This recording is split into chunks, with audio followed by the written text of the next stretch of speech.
What is up, everyone? Today's video is going to be a Pikachu matchup chart, and instead of just having me, I have the runner-up best Pikachu, aka the second best Pikachu, probably, ShinyMark. Yo, hi, what's up everyone? Thank you, Sam, for having me. I'm gonna have ShinyMark's, like, all of his socials, or at the very least his Twitch. Whatever ShinyMark wants me to have, I will have that in the description, so I'll go check him out because he's absolutely amazing and plays super different from me. So if you want a Pikachu that is very good, that is not just ESAM Pikachu, check ShinyMark out. So yeah, Pikachu matchup chart. It's been, I feel like, a while since I've done one of these, and a lot of DLC have come out. At least, like, for a video. I think I made them, like, lightly for, like, Twitter and stuff. And also, just for really quick, the thing we're doing, I know that me and ShinyMark don't think Pikachu has a worse than -1, so that's the worst thing. -1 is slight disadvantage. We are not going to equate them to ratios, because determining a 55-45 from a 60-40 is kind of annoying, so it's just easier to think like, yeah, we have a small advantage, we have an advantage, we have a large advantage, where it's just like either free or not free, and you can kind of tell based on just English. Thank you, my hair's red, for the gifted sub. Captain Falcon. Damn, okay. Well, I guess we're going to be starting off with Captain Falcon. I think Falcon is terrifying. Okay, I think... You wanna go first, or do I go first? I'll just say, I think +1. I think it used to be bad. I think it used to be really bad, like +2, +3, but all the buffs that happen with this character and the development of his combo The development on the IDJ, yeah, for platform combos and extensions, it's really terrifying, actually. Yep. I just think, like, Falcon has to be, like, extremely careful on how he just chooses to move around and position himself in neutral. Because, like, if he does, like, a, wrong dash, you know? Like, especially his dash specifically, it's kind of, like, really bad. Yeah. So if he just commits in the wrong spot, he definitely will just be put in like a terrible situation compared to us, which is more percentage specific and positional on stage specific. Yeah. But if he gets some specific hits on us, like he gets like a good side of the, like below a platform at like 30, we might just die, you know? Like it's or really 0. terrifying. Like, yeah. Like the scary thing to me is the fact that, like, the best combos for Falcon in this matchup aren't off of grab, they're off of Raptor Boost, right? But Raptor Boost is, like, a perfectly designed move to deal with T-Jolt Run, because it has armor, and it'll just hit you. So, like, you try to, like, you know, one of Pikachu's, like, weaknesses is, like, if you start swinging too early, people can just, like, dash out, dash in, and hit you. And, like, that's what, like, Mars will do to me a lot. He'll just pivot grab my aerials because I don't overcommit as hard as I need to. And Falcon can just go dash back Raptor Boost and just, you're dead. You might literally just die. Also, it got way harder to edgeguard him because Pikachu doesn't have any incredibly strong aerials. So it's not like you can, like, I saw Cola in a match against Fatality, like, literally intentionally went down to get up B to then check a fair. But Pikachu doesn't have an aerial that's going to kill him off stage. At least forward air isn't going to kill until, like, 140? Yeah, it's gonna be really late. But, like, I still think Pikachu wins because LOL short, you can still edgeguard, and you can kind of camp if you need to. But, like, also Falcon's up smash just kills you at 70, so... Yeah, it's really done. You just gotta be, like, really respectful of the up smash. And honestly, I just think, like, he's such a good zone breaker if you wanna, like, play defensive and stuff. Like, the big thing I think Falcon just is too fast, and like you said, just dash back. Raptor Boost, sometimes you just die. But, I don't know, I just think still we have the better just toolkit overall, and honestly, like, we can still kind of like condition him to recover a certain way, just because like of how his downers, T-Jolt's off stage sometimes. T-Jolt's so good against edgeguarding, dude, it's so important. Super good. And say, like, I've been thinking, like, actually just Pika meta stuff recently, and a lot of characters just have been, like, I don't know, getting better, and the players just getting better at getting around Pikachu's edgeguarding flowcharts. Yeah. But his ledge trapping is still just as broken, you know? So sometimes if you're not sure you're gonna get the edgeguard and you feel like, oh, I'm gonna just give up my stage control and go off stage because I dropped my edgeguard, just ledge trap instead, and you're gonna be, like, extremely safe, send them off stage again, maybe without a resource now, if they mess up or something, and get another edgeguard or ledge trap. Yeah, exactly. No, I mean, I agree. Literally, when I'm playing the best, I like, unless it's a character I can easily edgeguard. When I'm playing my best, I'm not going off stage for edgeguarding, because especially me personally, I'll go off stage over and over and over and over and over again. So it's just like, okay, stay on the stage and T-Jolt and ledge trap. And, like, that's when I did really well at Summit, and I, like, beat Void and Dabuzz. It's when I did really well at Genesis, where I, like, 3-stocked everyone that I played until, like, Nairo, which was winner's quarters, and then I still beat him. So, like, the times I play best, I'm just like, just edge trap. Pikachu's edge trapping is literally, like, top 3 in the game. Probably. It's insane, like, yeah. It's really under talked about because everyone just talks about his edge guarding because I run off an edge guard. Yeah. From another sub, we got Wii Fit Trainer. Ooh, awkward matchup for yeah. It's that matchup. Honestly, I'm gonna put it in +3. I don't know what you're supposed to do in this matchup. I literally think Pikachu just does Pikachu things and you win. Like, T-Jolt's really good, edge guarding's really good, juggling's really good, combos are really good.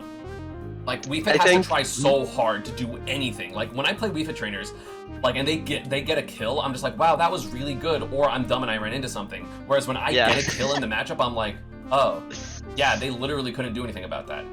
Yeah, there's a lot of situations like that, right? When we're playing Pikachu, it's just like, oh, checkmate, you're dead. But yeah, I don't know. Just Wii Fit, I think you're like way more confident in putting characters in +3s compared to me. Like, I'm just like, is it +3? Is it +2? Yeah, it's really bad. Like, honestly, Wii Fit neutral. Like, the only thing that I'm actually just really scared about from Wii Fit is how mobile she is and how hard she hits with down B. Deep breathing. Yeah, like, I either camp or I get them in the corner and then just ledge trap them for their entire deep breathing. Yeah, like, stage control against Wii Fit is extremely good as Pikachu, because we have T-Jolt, right? And like, a lot of Wii Fits, when they're uncomfortable and they're not, like, they want to get back to neutral and stuff, they'll just flank with side B, you know? And they have this tech where they just get back to the stage with the double jump side B. But T-Jolt just kind of invalidates that, you know? So they kind of have to play the normal edge trapping game. If they go for the ball, we just beat the T-Jolt and beat it with T-Jolt. They're off stage again. Neutral is just super awkward for them because of their awkward hitboxes, and it's super hard to hit us. And yeah, the only thing is, again, deep breathing is kind of scary, but honestly, it's just like dealing with any other like fast-ish characters. We can just camp, get like a good anti-air stuff, or scrap better than her with our better hitboxes and get them off stage.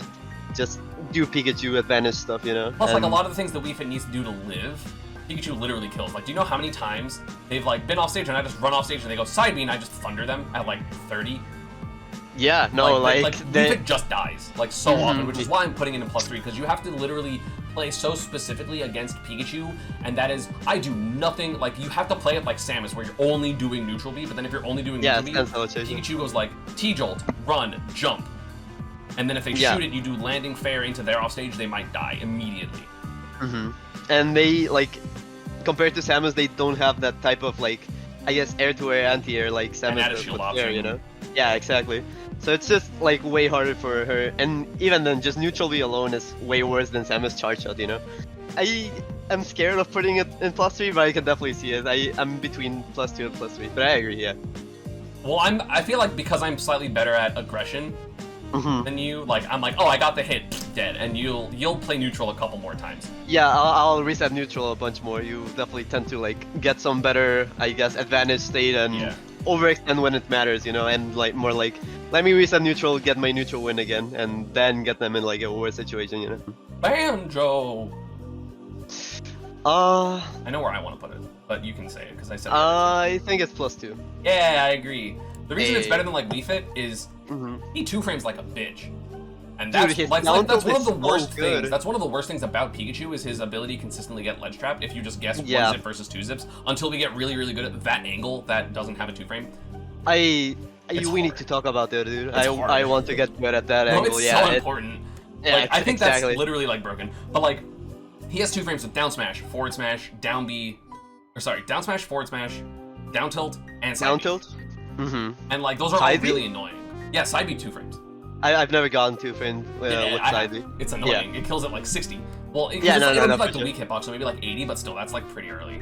That's really good, though, yeah. But like, the aggression parts are still really easy. It's like, oh, they down beat, and you're like, cool, forward air to catch the grenade, hit them, double jump grenade, now they're in disadvantage. You edge guard, like, they have to use Wonder Wings to edge guard, or to not edge guard, to recover, like, every time, because if they don't, you will die. So they basically never had them for offense.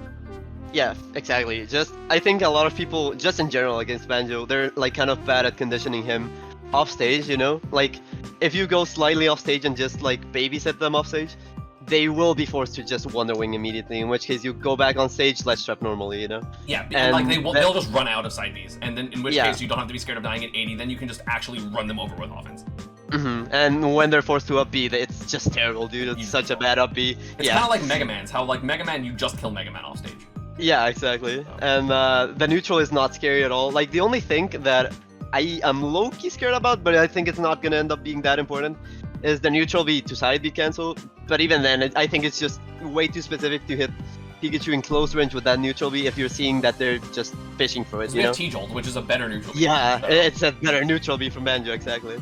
And just down B is not enough. It's not scary enough if you know how to deal with Yep, it. For I sure. agree. Mhm. Bayonetta. I've been playing. I've played Bloom Forever, the guy that won the Europe Invitational, the Smash World Tour, I mean. But I don't know, dude. That dude is so good at the matchup. I used to think it was +1, but then like I realized how kind of bad I was against Bayonetta. I used to think it was +1, but now I'm leaning to +2 actually. Okay, I thought you were gonna go even. I was like, excuse me. No, I was gonna be no. like, you're off the call. No. You know, I think it's +2. I think really, like, maybe I'm slightly biased because obviously I had to play a bunch of Bayonettas in Smash 4, so I learned where to SDI. Yeah. Because you still SDI their combos, and you make them way shorter. If you just SDI up Pikachu, the first up B you SDI up, they have to go jump side B, and then just start SDIing down so you don't die. Or you can SDI up and get out of stuff anyway. Like, I've popped out of up Bs and then, like, you know, air dodge and then land and then punish. But up air bridges work versus his character. Ledge trapping's really good. Witch time, honestly, isn't that scary. Because, like, from, like, full stage, I just shoot T-Jolts, and then they go witch time, and I'm like, cool, now your witch time sucks. Yeah, now your witch And, like, time because sucks, the way exactly. T-Jolt works, you go witch time, even if you can run up, shield, and then you have to guess the timing on, like, spot dodge versus roll or whatever. Or you just hold shield and they grab you, and then they go grab, back throw, up tilt, and you're like, okay, cool. Because, like, the combos don't really matter. Yeah, but honestly, the big thing against Bayo, I think, is she struggles to kill like a lot. Just not specifically against Pikachu, but in general, at high percent, and specifically against Pikachu, because of how small we are, of our mobility, and just kind of like what her kill setups want to be. Like, the big one is obviously like up tilt, right? Yeah. But if you're not just like recklessly scrapping against her in like in close range, you're not gonna get up tilt back aired. Yeah. And even if you do, you can still DI it and try to avoid it a lot. Like, Pikachu, it's just when really I play hard. Bayos, I typically die at like 160. Yeah, for sure. Which is and bad. it's Like, usually that's like bad. it's usually like off a grab on the corner, right? Yeah, exactly. Like 170 maybe, yeah. She still has stuff, like Bayo, I think it's slightly underrated, but yeah, just Pikachu again, just better characters her in general, and Yeah. her game plan is kinda not as good against Pikachu. Yeah, because like like in this matchup you can stay on the ground, so like you're not gonna get hit by random heal slides. Down tilt is literally safe on shield. Like down tilt Bayo's shield is not up B'able because it's minus, or like Bayo's up B in this game is like frame 7 or something. Yeah. So it's like really bad. And just the last thing, the one thing that's annoying against Bayo is you cannot just run over her like off stage, like against most characters Pika can. I just thunder. Ledge trapping is still really good, yeah, but if you still want to like hit her like off stage and like just she up piece and you cannot like go off stage challenge with a downer or fair, you just be reverse thunder, she techs, and it's free damage, you know, and now you're ledge trapping her, so it's yeah.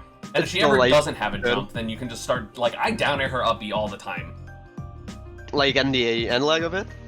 Well, just like if they have to like up B, like unless they're going to side B to the ledge, like I can kind of I'm pretty good at guessing like when they're gonna side B to ledge versus when they're gonna up B to ledge, like side B low and then up B to ledge, and you can hit both of those with downer because downer is huge and up B isn't super disjointed in this game, so like I just kill her, or like oh I hit her out and it deals 13. And now they don't have more, like they have different amount of resources, so then you can hit them easier, or you just like thunder loop them and blah blah blah. Yeah, for sure. Bowser, freeze. Again, me being scared of putting in +3. I'm just really scared of Bowser sometimes because of how hard he hits. But objectively, yeah. It's the entire matchup. We just super outframe data him. It's just so hard for him to get good hits against us if we just stay mobile, respect the spots that he's really good at. Like Flame Breath, for example. But usually he's not just gonna jump into us and Flame Breath, right? Like, we know better, we just play around that. And yeah. And like one random hit from us, like we have fair, we have backer, we have up tilt, we have up air, Grab. we have nair, we have T-Jolt, we have grab, we have down tilt trip, I guess, or yeah, just anything from us. Even dash attack sometimes will combo. Yeah. And we can just get like a combo extension with raw upper and then nair loop, for example. Or just upper, and now he's in advantage, and he's kind of like really linear at landing. Yeah. Like, I think Bowser is one of those characters that when you're comboing him, yeah, you end your combos like above him, so well, you send him like above you. Yeah. And he's just like kind of really bad at landing, and he just gets to reset over and over and over. Or you can go off stage and then ledge trap him, because you can literally ledge trap Bowser for an entire stock. So yeah, he's really bad at ledge. Like both only work. specific, yeah, the only specific thing is the get up attack is huge, but in which case you just respect it, T-jolt ledge trap, and you're fine, you know. Yeah. It's rough. The only thing is, it's Two-framing. just scary if you're two framing with forward tilt just kills At like 85. pretty early, like 90. Yeah. It's bad. But like, I think a lot of the times, like, if I'm losing to a Bowser, it's because they're hard outplaying me or I'm being dumb. Like, I got hit by Flame Breath, like, on stage because I got greedy. I got up smash because I got greedy. And, like, obviously I have a lot of experience in this matchup because my brother plays this character, but, like... Oh, yeah. You stop, like... Literally, we'll play, he'll win the first set we play of the day, and then I just, like, and, like, over the course of the time, I'll just stop losing games. And obviously, like, I'm better than him, so that's not really fair. But, yeah, like, it's just one of those things where it's just like, oh, yeah, I just start edge trapping more. I get the couple of edge guards. Like, there are so many times, if you get, like, the back air, right? You get, like, back air, up air, back air. And then it's just like, okay, well, I'm gonna, like, go on stage, jump, down air. Oh, you upbeat early, thunder. And, like, like, there are so many times I've been, like, either losing or in an even position, and then I just zero to death the Bowser. Like, so many times. Whether it's Leon, or insert other good Bowser, or insert other good Bowser. Like, it doesn't matter. Like, the character's so limited, and if you guess right once, you just win. Yeah, it's like if you're losing against Bowser with Pika, you're probably just either scared, got two-framed, or just are getting straight out played, you know? Because if you're getting like jump in fared, it's your fault completely, you know? I guess just like kind of a linear approach. And again, we just get so much off of hits. And this is one of the matchups I think is really good to, like, if you get like a good advantage, you just push it super hard because it's super easy to react to what Bowser's mix-ups are on disadvantage. But in neutral, this is one of the matchups that I think it's just kind of good to sometimes just reset neutral, you know? Yeah, I mean, I just T-jolt fair the whole time, because fair is safe on shield to up B, because you can like T-jolt fair drift back, and if they up B, you shield, and then you punish that with potentially death, because you get like a dash grab or a back air, like, because it's super easy. The kid of Bowser, Bowser Jr. I don't have much experience against this character, actually. Like, you're just gonna... I think it's either... In my head, it sounds +2. Yeah, that's what I think it is. There were times I had it as +1, and I was like, no, it's probably +2. Basically, just Pikachu's neutral is superior. If we're both going to be kind of lame and annoying, Pikachu will slowly get damaged with Thunder Jolts, whereas Bowser Jr. probably won't hit you. The combos work like literally because Pikachu's so light, it's actually better for Pikachu, because if you get up thrown at like 7, his up air just won't combo. Like it has to be like 0 with no range. Basically, that's what I feel like, at least. And if you do get grabbed at 0 with the up throw uppers, you're gonna take like 50. Like, it's a really good upper, right? But no, but like at the same time, it's fine because Pikachu just mobilities this character, and then you have the edge guarding. You have, you know, of course, if Thunder Jolt hits Bowser Jr. out of his up B, he just dies. You can have fair drag downs that kill him. You have jab that kills him if he gets greedy. You have back air fast fall, because if you don't put him into tumble, he doesn't get his up B back. Exactly, So, like, that's really bad. He gets up air bridge. There's a couple specific combos you can get on Bowser Jr. that you can't get on anyone else, because, like, down throw, up air, forward air works forever on him, because down throw hits him as the cart, so he takes less damage and less knockback. Up air hits him with the cart, so it's less damage, less knockback. And then forward air, you can space it so you can hit him in this head. So, like, that works really long on him, and it's really, really rough.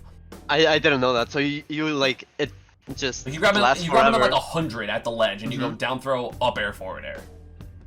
And it will just do like... It just works in kills. Like, I learned that when I went to, like, one of the Thunder gaming tournaments, and I had to play catch-up, I think. Which was a fun set, but, like, you know, as the set went on, I did better and better.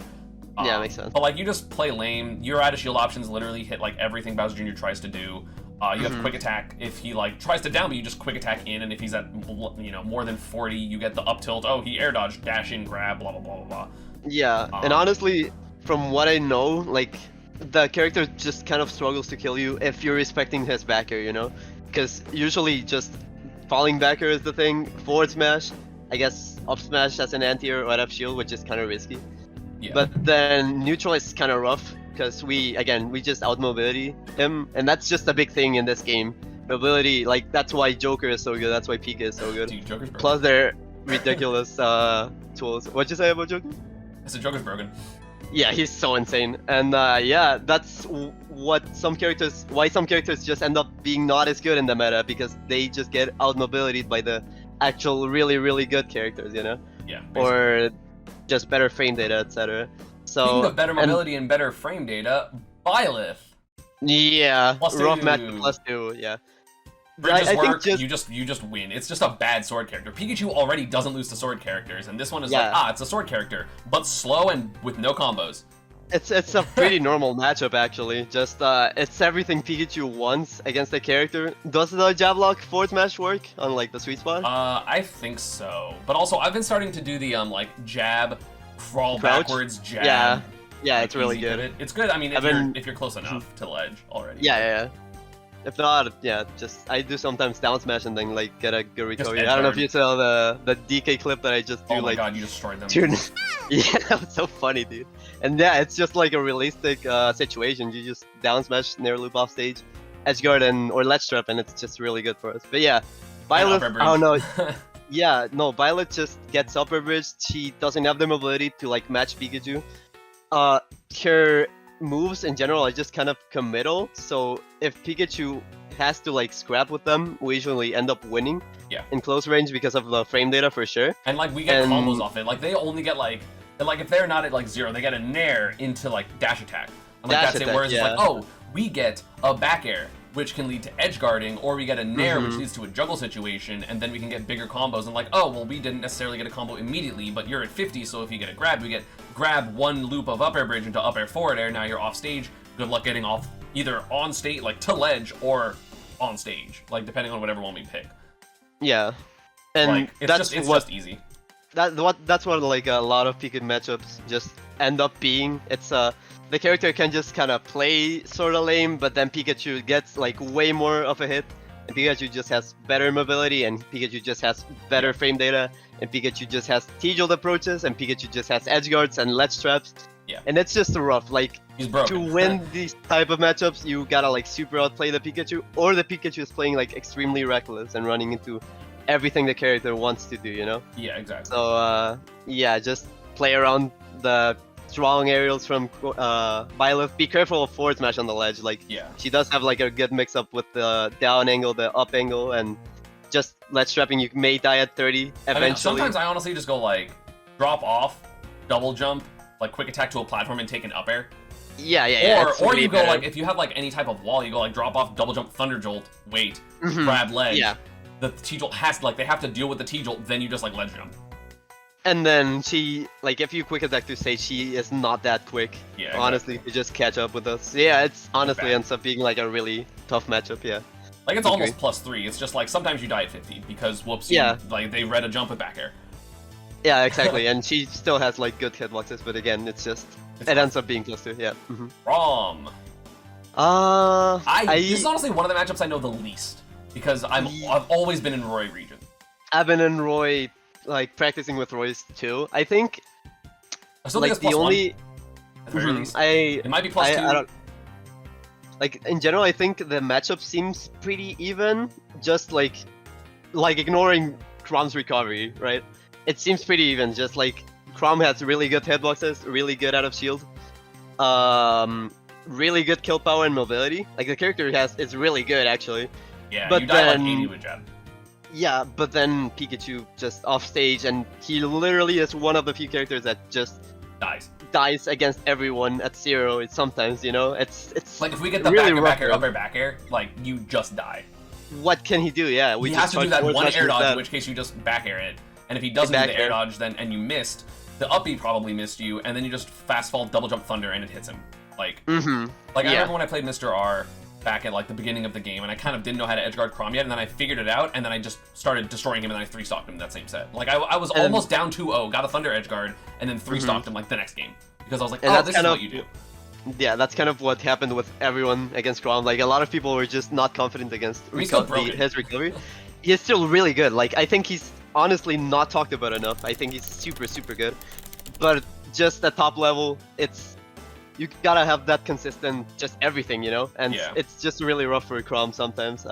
Just dying at any percent, you gotta like really pick your spots, Yeah. which you can with Chrom. Like he still has the mobility and the hitboxes to match Pikachu. But ironically, I do think he still does better than Roy. I think Roy is an easier matchup because I agree. His hitbox, like even though I think Roy's better, Pikachu's kind of annoying, and I feel like let's just talk about it. I think Roy's +2. Okay.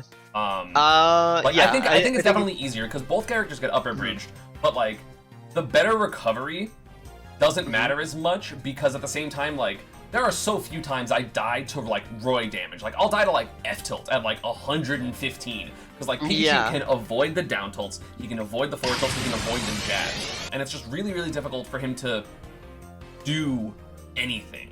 I feel Roy like stuff, yeah. Like honestly, like Cola hates playing against me even though we've never played offline, but that's even like online Roy, which is broken. Yeah, same. He like I know I have a perfect record versus Goblin. And like anytime I've played a Roy, I'm just like, okay, it doesn't matter how poorly I'm doing, I will eventually get that one hit and then like edge trap him or deal 60. And like even though he has a better like up-B at a shield, even though it's better, is technically worse in the matchup because Chrom's up-B you can up-B in the middle of back air because he like crouches super low. So it's actually better for Chrom and it does more damage. But I think like the more consistent sword, like Chrom can swat you out at the edge of his range, and he's still super fast. Whereas Roy has to like fight you, and if he fights you, then your Pikachu is one of the best like close quarter combat characters in the game. Yeah, and if he doesn't fight you, he's really not getting at all. Yeah, exactly. And if he gets like if he just tries to spay heals, it's not good for him at all. He doesn't get anything really. Yeah. And you just play like around the side B on the edge, like that's the big scary part against Roy, because you're dying at like 60 or 70, but I don't know, dude, it ends up not being that relevant anyway. Yeah, I think it's just like I get hit by like maybe one a set. Yeah, and again, the recovery from Roy isn't even that good either. Like I think it's better, really, but it's still you can still hit it like once a game or once every 2 games, you and can that's going just to be enough to get the it. advantage. Yeah, exactly. Or like, I do Thunder Walls. Like when I played Goblin recently at a local, and like I hit like he was off stage at like 120, and I thundered him like 4 times, and then forward aired him because like whoopsie, he had no jump, so he had to. He had no jump. Okay, yeah, it makes sense. And sometimes like, and you have to use the jump to avoid the other Pikachu edge guards. Yeah, exactly. And sometimes, like, even if you mess up the normal Pikachu edgeguards and you don't have the timing for, like, edgeguarding the Roy up-B, because sometimes it may be awkward because of how, I guess, faster it is. It's just, like, you gotta get, like, a specific positioning to edgeguard him well. Like, if he's just up-being, you can still just ledge trap, and Roy doesn't really have that much, like, specific against just T-Jolt normal ledge traps, you know? I agree. So, yeah, I agree, +2. We're gonna get to your favorite matchup because of a sub, Steve. Oh, okay. Dude, I think... I think the matchup it's +1, maybe +2 in theory. You think? I don't but think I'm just I'm just terrible at it, dude. I think it's just like the mental aspect of it that I'm just really struggling against. Online Steve is -1. And side B. Yeah, online Steve is -1 because it's impossible to get everything you need because you're gonna miss your edge guards and stuff. But I agree. Offline, I think it's +1. You can react to things a lot faster. You're not gonna get minecarded as much. Like I feel like Pikachu honestly doesn't do too well in the matchup. Like it might low-key be even because I've been you can't really juggle him super well because Pikachu doesn't have the range to avoid like swat at him and avoid Anvil, and you're so light that you just die. The one thing that I feel like maybe does put it in Pikachu's favor though is knowing like me, I like doing Steve combos. You can't go, or it's really really difficult. It's really inconsistent to go from like pickaxe loops to up tilt. Like up tilt is really really hard to hit Pikachu with, and that's what leads to like the extra broken stuff as opposed to just taking 60, which is still pretty good. But like. I feel like Pikachu's pressure forces Steve to make decisions really, really, really quickly, and that's not fun. I don't really think that the like thunder, like what's it called, lightning rod matters like at all because like they're doing specific block patterns to deal with T-Jolt. Cool, time to just down tilt to the bottom one, and then run at him. What's lightning rod? The block wall? The block thing to like make T-Jolt like just never go forward. Oh, okay, yeah, makes sense. But, like, it doesn't matter, really. I do think Steve's just is slightly not mobile enough and slightly too exploitable off stage for it to be bad, but it's definitely annoying. it's super annoying. Like, I think what the matchup ends up being is, like, in theory, the character just in general. I think Steve, just struggles really hard in mid range. Like, whenever two characters are just guessing, like, think about just his burst range, it's just dash attack, and if you respect that, even if you don't respect that, you're just gonna get like hit once, and he doesn't get that much from it unless you're on the corner and diamond at like to 110, I guess, 120. Yeah. But in general, we just get like way more off of mid range if we don't get grabbed at like 0. Even then, we take 60 and we don't die. Yeah. Then off stage, even if you don't get the edge guarding, again, ledge trapping, and if you get the edge guard, he's probably gonna die or take a bunch of damage. Our combos are still really consistent on him. He's not we one of the out-mobility him. Yeah, exactly. Like, I think if we just like choke him to the corner and then just like sit there. Like we dash at him, he goes runs to the corner, and then we just go okay, guess, and he goes I don't know how to do that, and then if we're right, we get so much more than he does overall, and we'll be right more often. Exactly. It's just rough, and the only thing that's kind of annoying is since we, I guess, kind of have to guess sometimes. He still has back here. He still has. If you're reckless, you're gonna get forward smashed eventually. If you just play mid range well enough, you're not gonna end up getting like bared that much. It's still tough because we don't have enough range to just I guess just arrange it, I guess. Yeah, but at the same time we have quick attack, so like, I have to treat him more like a sword character sometimes. You just have to realize that like sometimes he can down air, and that'll mess with your timings.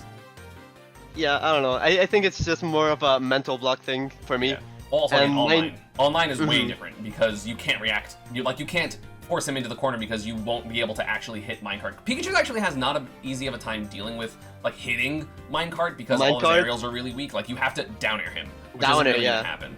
But at the same time, it's like cool. Like offline, you go cool, jump, and you just let him get out of the corner, and then you just do it again, and now he has less resources. Like you don't try to hit him. Like you're like, oh, jump, double jump, shoot a thunder jolt towards you, run, get him in the corner again.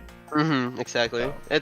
It's a bunch of resetting neutral to set up good situations for you. Because if he goes to the corner, you're gonna be forced to guess with him, and you're just gonna end up getting more when you guess right compared to him. Like this is one of the matchups that I feel like Steve has to use a lot of his building resources, and the more he does that, the harder it is because then he's not gonna have those golds, he's not gonna have the irons, he's not gonna have all the resources that he wants in the matchups because he'll be starved. Really bad, in my opinion. Lucina. So this is gonna be. I know we disagree because you think it's even, and I think it's +1. 0 or +1. I'm down to put 0 +1. Okay. I guess I'll talk about it from my perspective first. Okay.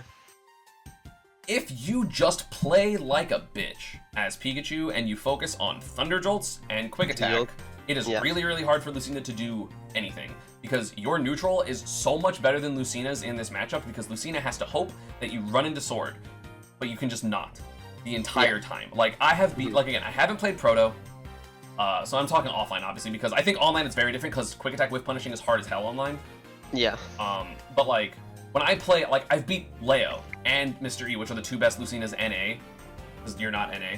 I think your Lucina's incredible. I think your Lucina's better than Mr. E's personally. Oh, thank you, man. Like, I think your Lucina's ridiculous, but also I've only played you online. But like, I think Lucina has to be really tricky with like her landing timings. But like at the same time, as Pikachu, you can just ignore it anyway.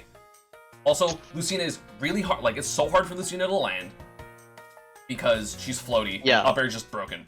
Like Pikachu's up air is so good. It's really hard for Lucina to get off the ledge because all you do is you force her to you cover everything that's not ledge jump, and then as I just mentioned, it's really hard for Lucina to land. So you go, you ledge jump. Cool. I think it's just very hard for Lucina to get her game plan going compared to Pika, and then I think once they get their game plan started, I think Pikachu even still does better because Pikachu has access to quick attack and stuff. I just think Lucina, like, I think what the matchup ends up being, like you said, it's a lot of playing really lame with T-Jolt, playing really lame with quick attack with punishes, and knowing, like, what situations Lucina wants you to be in.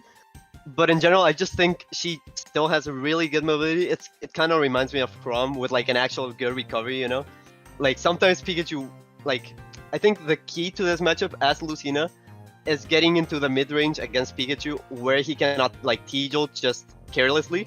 It's a lot of stage control. I'll just quick attack to the other side of stage and then quick attack. And then T-Jolt again, fuck it.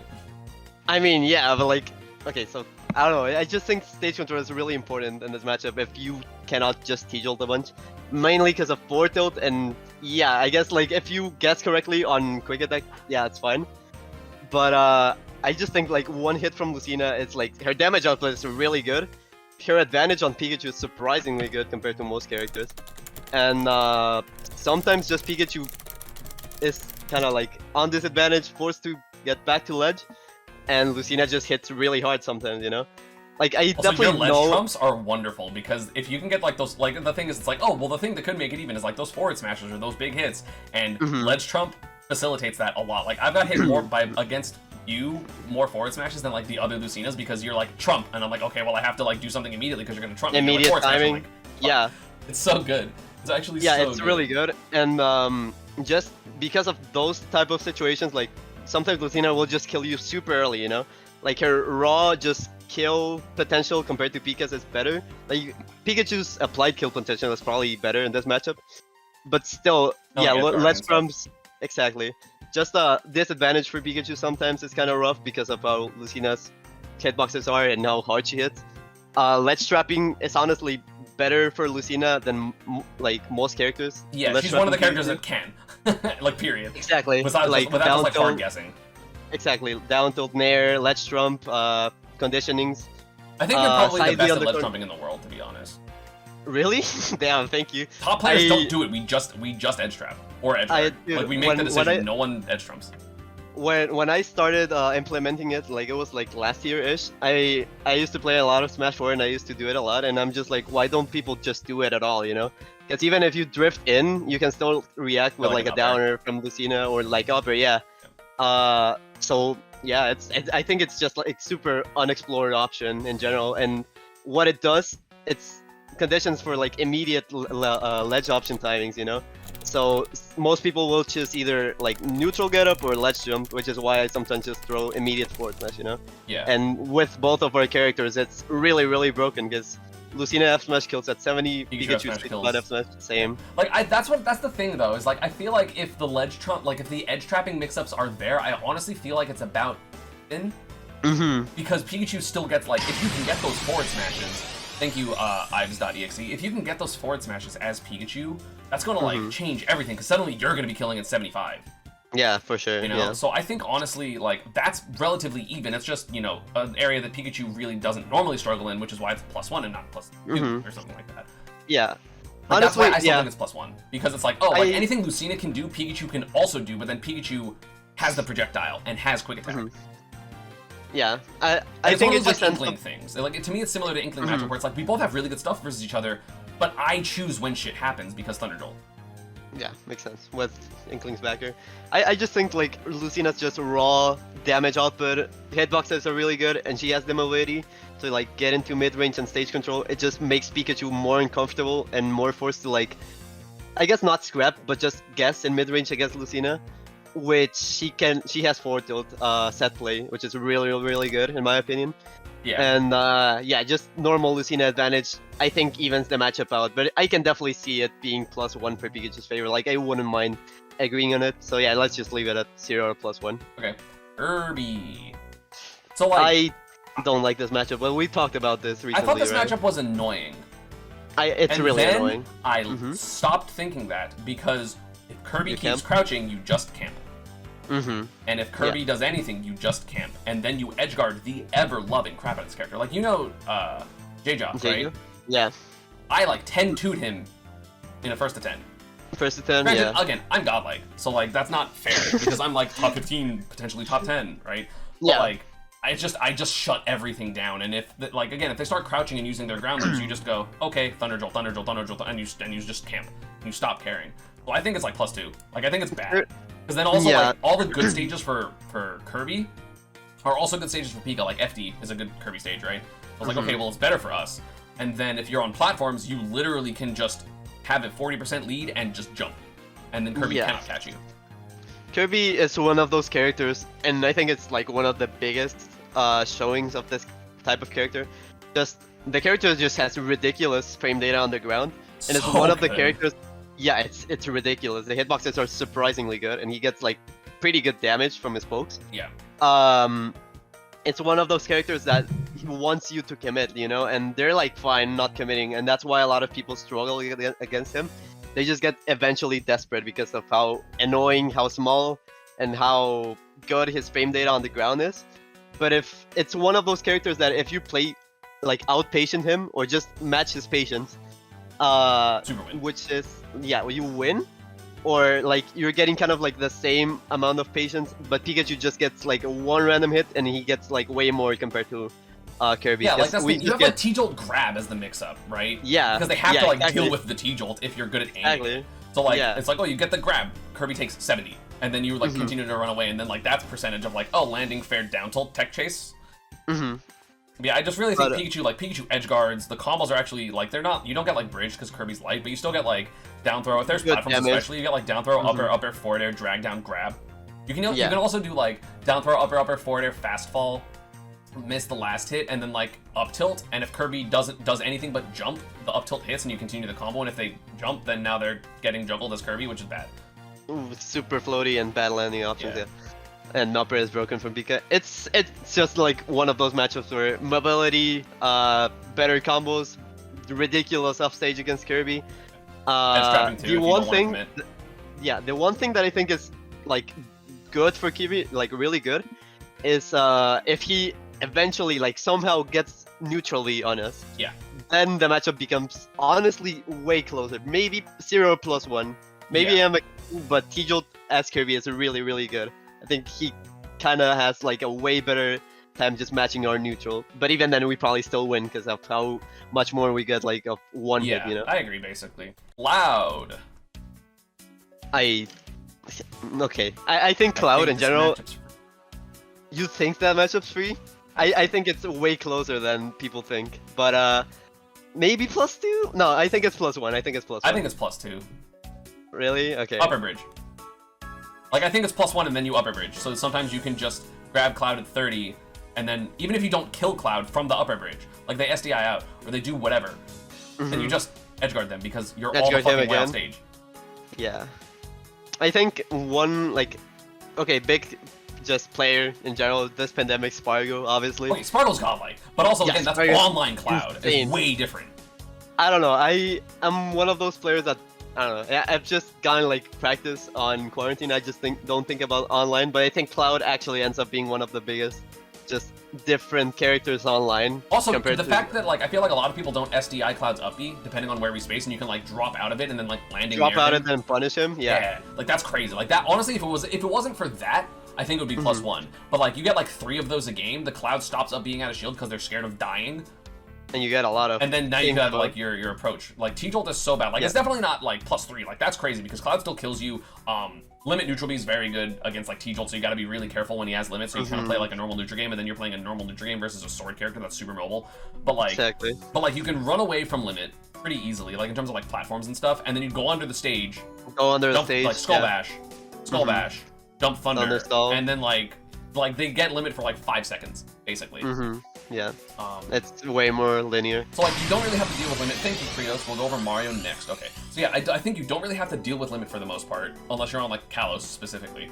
Like, even on PS2 you can stall because you can just, like, wall jump under the stage and stuff and, like, do, like, wall jump beer versus T-Jolts and stuff. Set up a T-Jolt, yeah. It's so good. Yeah. But, like, I think the only annoying thing about Cloud is I feel like he gets rid of a good Pikachu stage in terms of what we can use against him, which is Lilat, because I think Lilat is Cloud's best stage. Really? Up air the platform. Oh yeah, makes sense. Like, and he just, like, stays on the platforms and, like, run off fair, and you're just like, oh, okay, I can't deal with it. I totally forgot Lila was the thing. Like offline, obviously, I used to play on it a lot, but in quarantine, I haven't seen like many roles that's used. Because, like, Juicebox so, stopped using it too, right? yeah, and like in general, just most online tourneys haven't used it. But yeah, makes sense. I definitely think it's +2 again. I think it would be +1 if Up Air Bridge didn't exist. But Up Air Bridge, like, works really well. Like, sometimes I grab him, and then in the middle of the Up Air Bridge, he gets limit, which makes it easier. Okay. So... Yeah, I don't know. I just think, like, again, mobile sword character is really good. You still, like, online it's way harder to just be able to parry fair and backer are like, the big like ones. parry down tilt or parry F tilt are huge. Yeah, they're really good, and like one good hit from us may just mean death against Cloud. The annoying, like really annoying part of this matchup is sometimes his scrapping is just super strong at killing us. Up smash mainly out of shield is annoying. Up smash out of shield, mainly dash attack. Yeah. They're ridiculous. You gotta dude, always be careful to like do a move and then DI like down and away, like almost almost all the time. Exactly, and he's one of the characters in my opinion that actually ledge traps Pikachu really simply and pretty efficiently most of the time. Yeah, with backer in general. I guess, but then you can just like, I don't know. I mean, it's change your between timing of like your drop offs and stuff. But... I mean, yeah, for sure. But like, still, I think just backer covers a lot of space. Even if he doesn't hit you, he probably still has stage control, or he can condition for like a normal getup, for example. Yeah. If you're stalling dash attack on reaction. So I think like the neutral is like kind of even, but like the punish game and edge guarding and overall advantage state are so much better for Pika. Yeah, like the things that Cloud gets off one hit is like fair side B, backer side B. Yeah. And cross slash again, like that's one tool that we didn't talk about. I think it's like a pretty solid anti-approach tool. Like range is pretty good, and it's like 23, I'm pretty sure, of damage. Oh my god. It's annoying to deal with, but if you're just playing carefully, if you like, I think mid-range patience, kind of like what we talked about, Steve, is really important against Cloud. Yeah. It's like he's not gonna like dash grab you. Yeah. Like one set that I was playing Spario on recently, I was just mentalized to playing mid-range against him and playing around backer, you know, at like crit kill percent. That was the big one. Just using my mobility specifically around that and resetting neutral a bunch with stage control, kind of like what I like to do in general. And it was just super close, dude. Like I had like a stock lead and I was just getting desperate, and that's one hard thing against Spargo specifically. He's really hard to close games against. So next up, Mario. I think we both agree that it's even. Yeah. Let's go. I think literally this is like the matchup that I learned.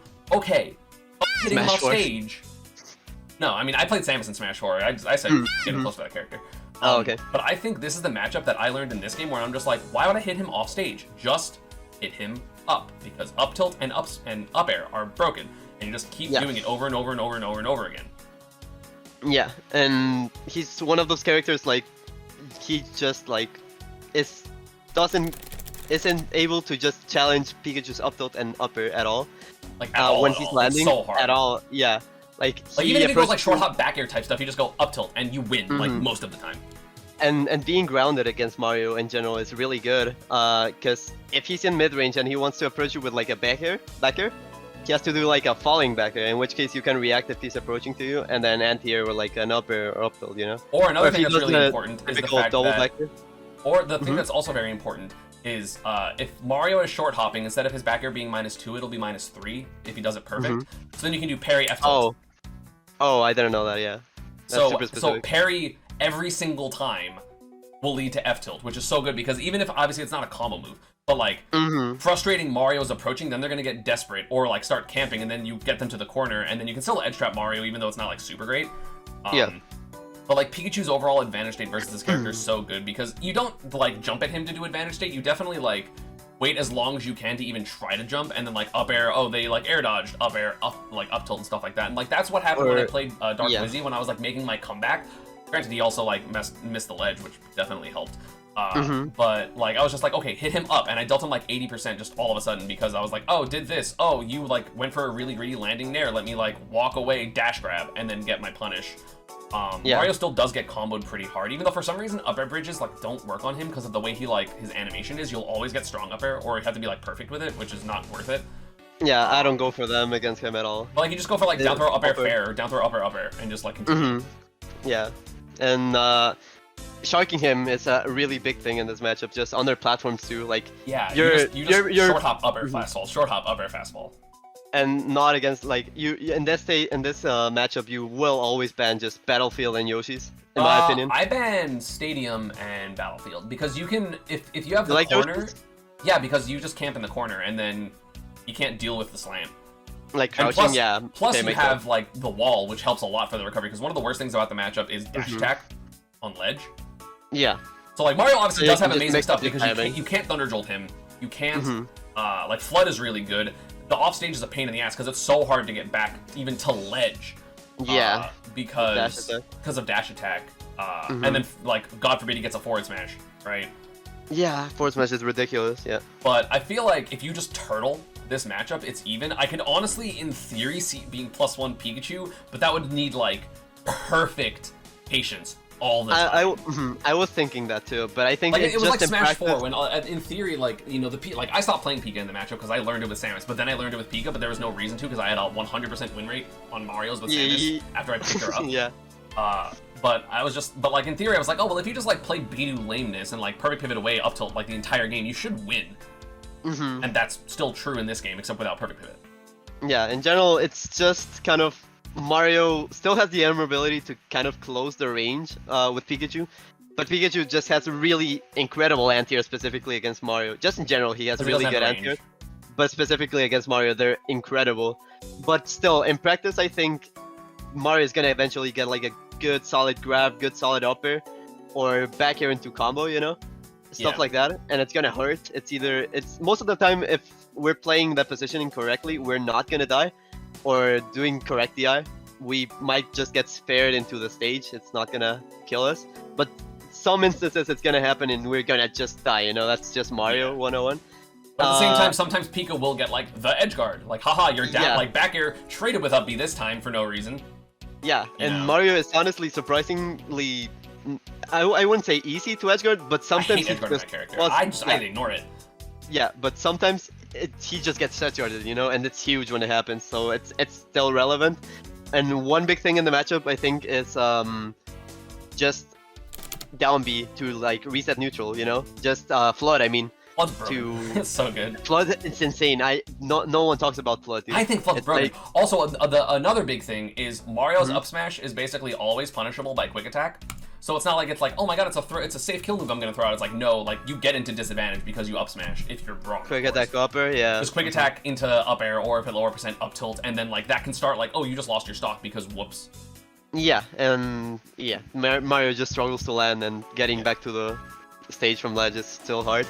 And yeah, just Flood, broken. No one talks about Flood, but it's Flood's like it's so good. Yeah, if Mario's on the corner and he's like, oh, you're gonna jump right now, I'm gonna reset neutral, and now you're on the corner. It's so dumb. But yeah, I think in general it evens out to even just in practice. I agree with you. If you play perfect, maybe it's +1, but if you don't, it's really difficult to. I honestly think your type of play would be really, really good versus Mario. Granted, you're more like aerial patient than ground patient, which is weird to say. Yeah, I used a lot of platform and double jump mix-ups. Yeah. To reason neutral.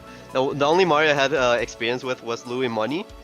But Mario's so cool. Yeah, his Mario is really good. But yeah, I lost one game because I got forward smash super early, which was good. He caught my landing. Yeah. But then I just kind of defaulted to playing patient, anti-airing him, resetting neutral when I had to, and I ended up winning. So yeah, it's even in my opinion for sure. Corrin.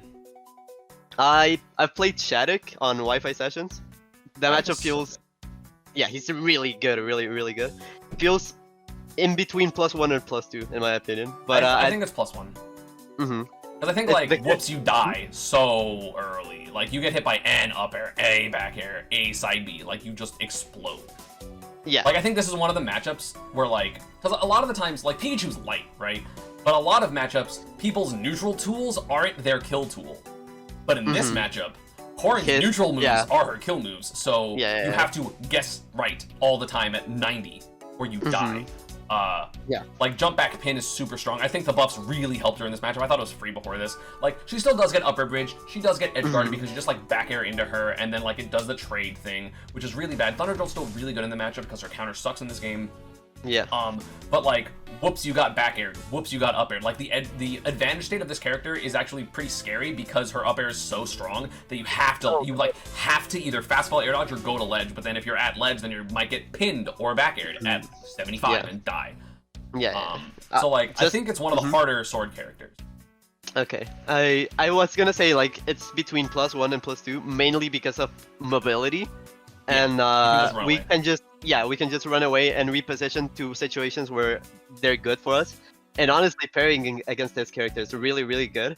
Like she still has quick mix-ups, but yeah. And the huge thing like against as Corrin, I mean, is the kill potential. Her advantage is ridiculous. Like as you mentioned, it's so good. Like even if you don't get upward, you might just get frame trapped on your landing. It's really good. Like up air dodge, nair back air, you're like. Die. She can just play for stage control a bunch. Play with back air that auto spaces for some reason. It's really good. Yeah, but you can't click attack it, I don't think. I don't remember how safe it is. I don't think you can. No. Yeah. Yeah, it's -8. So like, fuck no. Okay. Yeah. Well, it'll be more minus than that if they do like the the mobility part, but still. And sometimes another big thing is she might just get side B 2 frames, and you will just die super early. At 60. At 60, yeah, it's really hard. If we figure out the quick attack angle like consistently, that's matchups +2 in my opinion for sure. Dude, no, I think literally if we learn that, Pikachu might have 0 losing matchups. Yeah, like honestly, I'm thinking that. Yeah, because then Game & Watch's like down smash and Chef aren't going to be as scary, and then Ness doesn't have Yo-Yo. Yo-Yo, yeah. Don't tell Sakurai, but yeah. No, I think it's again one of those matchups where we just get like way more of one hit. Like Corrin still gets like good 30% combos into advantage, but we get like 50-60% combos or death or just really good advantage against Corrin, and we have better mobility. The big thing for her is just her advantage and kill potential, both in advantage and just in neutral.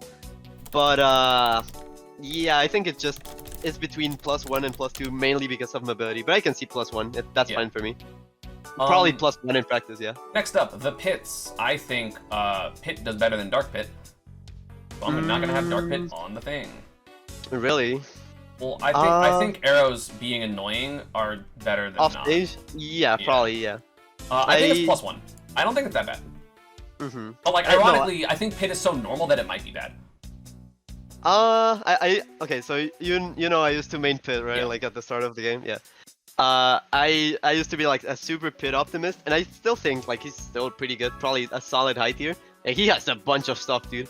But in general, what the matchup comes down to with most Pit matchups against top tiers is just better character to him, Yeah, like anything Pit can do, Pikachu can do better, and the areas that he can't, he can ignore it. Exactly. Like Pikachu edgeguards Pit better, his neutral's a little bit better, his projectile's better, his combos are a little bit better. Like, even though Pit has good tools, like Pit's Nair is amazing, and Pit's, run up down tilt is amazing, and his grab is so good. Pikachu's are just better. Like, by a little bit, but every aspect being a little bit better means that Pikachu's gonna win. Like, I think there are some instances where Pit will just get his stuff. Like, he has downer into forward smash at like 70, and it's true. But like, why is Pit hitting a forward smash on Pika when we can just play annoying? Yeah, but it's like Pit definitely still has stuff like Nair, back air are really important in pretty much every matchup. Yeah.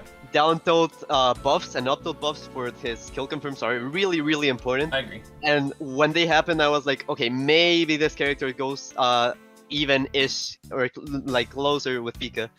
But it ends up being before, so. In my opinion, it ends up being just like one more thing, but it's not the reason because it's not the reason that Pit lost the matchup in the first place. So it's still kind of in the same spot. Yeah. It's not bad at all. It's if a Pit beats you with Pikachu, he slightly outplayed you, and yeah. Yeah. I really only think it's +1. Yeah. So. Sometimes advantage. Wait, so go ahead. Just one last thing. Just advantage sometimes against Pit is kind of hard, mainly because of orbitars and how low lag it has. It's so good. It's so I literally just wait. I wait the whole time. Yeah, you're better off waiting, or if you're really confident about hitting him under it, it's then you can go like upper thunder because they're holding it. You know they're holding it. Yeah, you mix their DI in. But even then, like if they release orbitars, now they're either forced to land, which they have like really bad landing options in general because they're floaty and downer is not gonna lead into much from like in the air. Or he goes to corner, in which case he has terrible air mobility to just mix you up with his jumps, in which case you just Keyjole Let Trap and you're good. So +1 I think is good. He might just sometimes get like the good kill confirms, a raw back air, mix up your DI on the corner with down throw or forward throw, and you might just die at like 100. But otherwise, I just think it's just like one of those better character matchups. Yeah. Diddy Kong! You played Tweak recently, right? I did too. Oh, like online. It was I mean, not recently. It was like 6 months ago. 7 months ago. Really? It was like when I played him. out. Oh, really? Yeah. I played him like 3 or 4 months ago. I think it was 3. I And think Pika win. Like, Yeah, I heard Tweak thinks it's even. I think the Pikachu reason he does thinks slightly. so is because Z-Drop Banana is actually pretty Banana? good versus Yeah, Pika. it's really good. But also, you can just recover like up and then down forward, which so like you can just have that mix-up, and having a mix-up versus that is really, really important. Otherwise, Yeah. I think Pikachu still does really well. I think Pikachu's really good with Banana. I think Pikachu's Thunder Jolt is incredible in this matchup. I think you get Really good, bridged. yeah. Well, you do get bridged. It's not an I think. Like Diddy Kong gets bridged. The punish game of this is like relatively even / maybe Pikachu's favor, and that's crazy because Diddy Kong's punish game is incredible. The mobility is kind of annoying, but like Diddy Kong's mobility, so like Pikachu can't out mobility this character because Diddy's fast as hell. But like a lot of Diddy's gameplay boils down to like I want a landing nair on you. So like just don't let that happen. And then like, you know, even though Diddy's recovery is very versatile, It's if you versatile, hit it yeah. once, he's dead. And you're probably gonna end up getting like once a game, you know? Or like once even every if you 2 don't get games, and that's still a big and deal. even if you don't get like once a game, you still have the tools to just like close the game out, play it safe enough against him. One big thing you gotta keep in mind though is if you do like a bad T-Jolt and you're because Banana's intangible, right? It's transcendent. Or so like he punishes you. Well, he can barely even punish you for it because for the most part the banana will hit you when you're in the air. Yeah. So like so then you just like double jump backwards. Exactly. But like I don't really know why Tweak thinks it's even or +1. I think that's like incredibly optimistic. Because like when he played Diddy versus my Pika, we played in friendlies like when we played when he was playing like Sephiroth than Diddy. I think I did better versus his Diddy than his Sephiroth, and I think Pikachu definitely beats Sephiroth. Beats Sephiroth? Same for me, yeah. I think I did better against his Diddy actually. And yeah, I think he thinks that, like I saw his video, or when he talked about his matchup with Diddy, it was C-Drop Banana mostly, and just Diddy playing safe with his mobility into kill confirms. But I think again, his being mobile and playing safe puts him in the corner. Puts him in the corner. If right with like a full hop, then we just up air and he dies.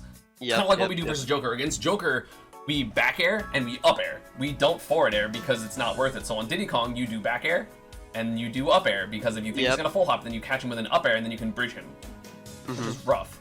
And Diddy doesn't have the ability to just air-to-air us with his broken fair because we're super short. Like he can, right? But then if he's wrong, he gets up tilted or grabbed or whatever. Yeah, exactly. We just anti-air him and nair loops, you know? Or just like a good combo and now he's like above us or off stage, forced to land. He has the side B mix-ups, but we can trap his landing with like a T-Jolt, for example, you know? So it's rough for him. I think he's still like such a solid character. Like I think Diddy is like has been one of the most underrated characters. I think he will be better once offline comes back. But like Tweak, oh no, Tweak's mostly playing Diddy. I was about to say, but Tweak's only playing Sephiroth. I'm like, nope, that's the other way around. Yeah, I just think the character's solid enough. It's again kind of like a pit thing. Like if you lose to a Diddy, you got slightly outplayed, and it's okay. But the character still has the tools to like play against Pika use Pika counterplay correctly, but just Pikachu, like once he gets his stuff, which is gonna get slightly more, it's gonna matter a little bit more in the matchup and just the like the set coming along, you know. So in my opinion, it ends up being +1. I could see it potentially. Actually, no, +1. I think solid +1. Yeah. You're gonna. I think it could be even. I'm like, I don't. I think Tweak's just no. fucking good. I was gonna say like maybe on the 0 or +1 tier, not because of like it being even, but mostly like it being one of the harder +1s, I'd say. Maybe. But DK, free as fuck. Yeah. That matchup's so it's Bowser but easier because it doesn't have a command grab. That matchup's so funny. Like, can we just put all the heavies down here really quick? It's like, hey, DK, K. Rool, Bowser, K. Rool, DDD, Day-to-Day, where's King? Day-to-Day, Ganon. We kind of need to speed up as well. They're all really bad for exactly the same reason. Incineroar has at least revenge. Okay, but +2? I mean, it's either no, I think +3 it's or +3. No, I think it's +3. I mean, I also think it's +3. I'm so mad I lost to Skyja because I literally died at 0 and SD'd. I beat him the same tournament. Yeah, I know. Yeah, but that matchup just whoops online. Like that's super free. Because like when you can react to side B, like you just dash away and then he just dies. Yeah, it's one of the matchups where if you are slightly reckless, you just die. But if you don't have you have everything to just be safe, you know. Yeah, in all these matchups, it's even with Bowser. Bowser's the hardest one in my opinion because he has a command grab and better 2 frames than everyone else. But like you outspeed them, you outcamp them, you out combo them. Yeah. you edge guard them, you edge trap them, you juggle them. Like literally every single part of this besides random kill moves, Pikachu wins. So Yeah, they're all really bad. And Ganon is, I think it's Ganon, and then Donkey Kong is the second worst, then Day-to-Day, because sometimes whoops Gordo. Even though it's still really bad. Then K-Rool, then Incineroar, then Bowser. I agree. Like maybe I'd say like Or Wii Fit, either it's like down there with the heavies. yeah, I like the only one I could just flip is like K-Rool and DDD, but I think they're just like both really still easy, so it's not. It Actually, doesn't matter. I'm down for that because K-Rool gets edge guarded.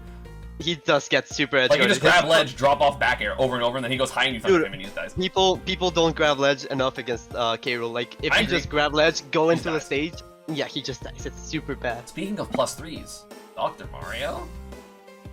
I'll put +2. I think it's +2, yeah. Like we out-mobility him and we edge guard him like hell, but like sometimes you still die at 50 and he has cake, so you can't T-jolt. Yeah, it's bad mobility Mario with random good kill power, so I don't think it's +3. Like out of shield up B makes it +2. Yeah, out of shield up B still has good frame data. Just his mobility and recovery are terrible. Like that's in general what the matchup comes down to. And so you might just randomly die, you know? Like I played Mabel and wait, no, it was I think his name is Sem. It's Dr. Mario. And it was the first time I played a Dr. Mario. I lost, dude. Like I was completely shook. I never played like a good Dr. Mario. But then I had a rematch against another Dr. Mario, and you just kind of like camp, you know? And he really cannot do that much against you. The first time I played a Dr. Mario in tournament was against Louis Money at the first Frostbite, and I lost 2-1. And then the next time I played him, I said, I'm going to down tilt and run away, and then I 3-stocked him twice. Like, one thing everyone has to understand with Pikachu, like, the character is broken, but he's, like, still has to be careful against a lot of characters, mainly because of how, like, low range and the kill power from some characters are, you know? Yeah. But once you're playing the matchup correctly, Pikachu completely runs over most characters in the game, you know? But if you're slightly, like, unconfident, or you don't know the matchup at that point, or just, I don't know, you're playing reckless for some reason, you dash attack someone's shield, you might just lose, you know? Like, it comes down to some small interactions, but if you're playing the matchup correctly, the entire game, like, you have 3 stocks to make slight mistakes, you know? It definitely ends up being, like, in Pikachu's favor, and yeah. I think mobility and edge guarding is the big factor against Dr. Mario in general. Duck Hunt. +1 or +2, I'm not sure. Yeah, I think it's +2, personally.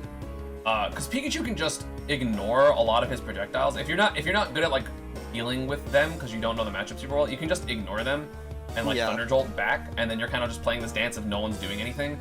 But if Pikachu gets the hit, he combos the hell out of him. Obviously, you have to look out for can combo breaks, but, like, whatever. Yeah. Then you can edge guard the hell out of that character. Yeah, T-Jolt deactivates can off stage, right? Yeah, or you just get under it and thunder him. Exactly. Or, like, you know, under him, double jump fair, stuff like that. Like, the thing about... Like, I've played Raito in friendlies, and I haven't played him in tournament, but I played him in friendlies, and, like, I was winning, like, 75% of those games, and Raito's a god! Like, Raito is literally top 20 PGR. He's so good, and it was just so easy. Because, like, the matchup wasn't that bad in Smash 4, I think it was +1 Pika, but the fact that we got a spiking down air means, like, oh, we actually can spike him, not by thundering only. So, like, if he does a lazy up B, we just, or if Can's on stage, we just kill him. Yeah, spiking downer and I think Nair, falling Nair combo starter are really good. The 2 big things against him. And we just have, like, better raw kill power against Dokkan, which ends up being, like, way more important, you know? I think the thing about Dokkan is a lot of people don't realize how good his neutral is against most characters. He's fast. And still, in this matchup, yeah, he's fast. And then this matchup is still pretty good, but, like, it's not good enough. Honestly, yeah, like, I think neutral in this matchup is, like, slightly in Pikachu's favor. But the thing about this matchup is we get so much more compared to Duck Hunt when we get a hit. Either it being just our raw combos, raw advantage state because he struggles to land a lot. Us sending him off stage, he's really limited off stage. And once he gets a hit, sure, he might just get like a 30% combo, or like maybe he gets like a good kill setup with can upper at like 90, you know, but that's like really specific. But yeah, that's like once every 3 games, I'd say. Most of the time it's gonna end up being you at 170 living, and then like you die to a random can at 170, right? Like if you DI it correctly all the time, because sometimes you might just get your DI mixed up because can is weird sometimes with its hit detection. But most of the time, Yeah. Most of the time, you're gonna end up leaving like way longer than him. You're gonna get like way more opportunities to kind of abuse him off stage, and in general, you again better character him. You know. Yeah. It's hard. It's neutral again, close enough, but the matchup just boils down to Pikachu being incredible in advantage against him. Yep. Falco, I think is +2. I think it's really hard for Falco to actually get the hit. Like, if you're playing dumb, you're gonna get shined, you're gonna get up tilted because you're jumping at Falco too much. If you play patient on the ground and focus on added shield options and whiff punishing, this matchup sucks. Like, I literally, at Genesis, the most recent Genesis, I lost game 1 to a Falco from Colorado. Yeah. And then I double 3-stocked him. Because I was like, okay, let me stop being an idiot. Yeah, like, the thing about Falco, like, I played Tilde for the first time, and I was just so surprised at how patient he was and how good Falco's buttons were. Like, I knew how good his buttons were, but just in practice I was like, oh, I might just like out-mobility him and I win. But no, I gotta like respect some of Falco's moves, you know? But once you out-patient him or just match his patience, you're gonna get so much more compared to Falco, mostly an advantage. And yeah, like the thing you gotta like just play around just with mobility and I guess not burst range, but play around the up tilt bubble above him. You know, you don't want to challenge that at all. If you're in platforms, disengage, in my opinion. Or resetting neutral in this matchup I is just really side B to ledge because he's not gonna ledge trap you. Yeah, you want to like completely disengage in some situations in this matchup. But once you do that, you're gonna get like way more chances to win neutral than him, and you're gonna in practice end up getting like way more compared to him. Because if he gets like one good up tilt, sure, he's gonna do like up tilt, IDJ upper, drag down nair, up tilt back here, for example, on platforms, you know? Yeah. And that's like 50. But we do the same with nair loops. We send him off stage. We do upper like bridges. If we, upper bridges are insanely good against him. Like, I don't know if you saw one clip I uploaded like a few months ago. It was me upper bridging. It was I think it was Tilde. It was the earliest just. Oh, because you had rage, so you grabbed him at like 20 or something, right? It was at like 17, dude. I just down threw him at rage upper bridges are like so not okay. Like, you hit like heavies at 30, it's crazy. And it wasn't even on Town and City, dude. It was, I think, on Smashville or something. Yeah, I remember seeing that, and you were like, what the fuck? Because like you got like a T-tilt down air edge guard and then like did like back air, grab, and he just died. And it was like, what? Yeah. And yeah, like sometimes you might just get like recovering with illusion or just Fox and Falco's ID is if you get like a good T-jolt on their startup, you know, if you read them whenever they do it, you just hit them with like downer, which kills them at like 20, or you just like fair them and reset the edge guard. Now they don't have like they're further away, they have like worth resources, you reset the edge guard and you're probably gonna kill them. So yeah, I can see it maybe being like in between +1 and +2. But I wouldn't mind it being just +2. Like, we just get like way more in practice, and sometimes you might just die super early to up tilt back here, but yeah, it's not that bad. Down tilt is actually really good on shield. Like, it's such a good poke, but yeah. Fox. I think Fox is harder than Falco, so I think it's definitely +1. He's too fast. Fox is one of the only characters to me that like, it's just, you don't know when you're gonna hit him. You don't, like, his mix-ups are so good. Like, I'm scared of Fox in neutral. He's insanely fast. His burst range is so ridiculous. He's applicably the fastest character in the game because he has, not only is he fast, but he has a really low short hop and a really good fast fall. So like his empty jumps are crazy. The good things about Pikachu in this matchup are insane. Like he dies at like 10 from a down air because he's a fast faller and gets spikes or fast faller and spikes, But like if you don't get those really early edge guards, like it's actually at higher percent. It's not super easy to edge guard Fox because he can just recover high and like side B, and then the mix up of like hold in versus hold out means that Thunder isn't just gonna work. Like it works less frequently than you expect. You can't really Thunder Shark him ever because of Shine or like fastball air dodge when he like lands and like uppers you. You get true comboed on Fox. Like Fox true combos Pikachu a lot. Obviously, like if he dash attacks you at 0 and does dash attack up tilt, you do get a landing there. Like that's guaranteed. But like then he can bait it out with parry, No, it's a true punish. Like up tilt is minus enough on hit at whatever percent dash attack up tilt is. Like if he dash attacks you at literally 0 and does dash attack up tilt, you do landing there and then combo. But like that's the Fox's fault for continuing to do that. Like, I talked to Light, and he's like, why do you do that? And I'm like, shoot 4 lasers. Yeah, Sorry, and now like- you're like I'm out of the percent, kind of like what foxes do in melee to get you out of like put you in tumble with up smash. Yeah. Yeah, but like it's one of those things that's just like it's surprisingly difficult to do the things that like just work. Like I've been getting good at down air edge guards, like not necessarily spiking edge guards, but like the out hit of down air on Firefox is really good. Situations off Yeah, it's like double jump down air and they get hit, and then you quick attack to ledge and they go side B, and then Firefox, and you just like do that over and over again, which is like the how I won glitch was I got the out down air. But like I don't know, man, this character kills Pikachu really early. He ledge traps Pikachu pretty well because if you guess wrong, you're just gonna die at 90 because forward smash or like roll up smash. So like I feel like you have to do quick attacks. But then if you do quick attacks and he guesses right with Nair, or like he dashes in, then he goes like parry up smash or parry Nair up smash or like stuff like that. Like he's too fast.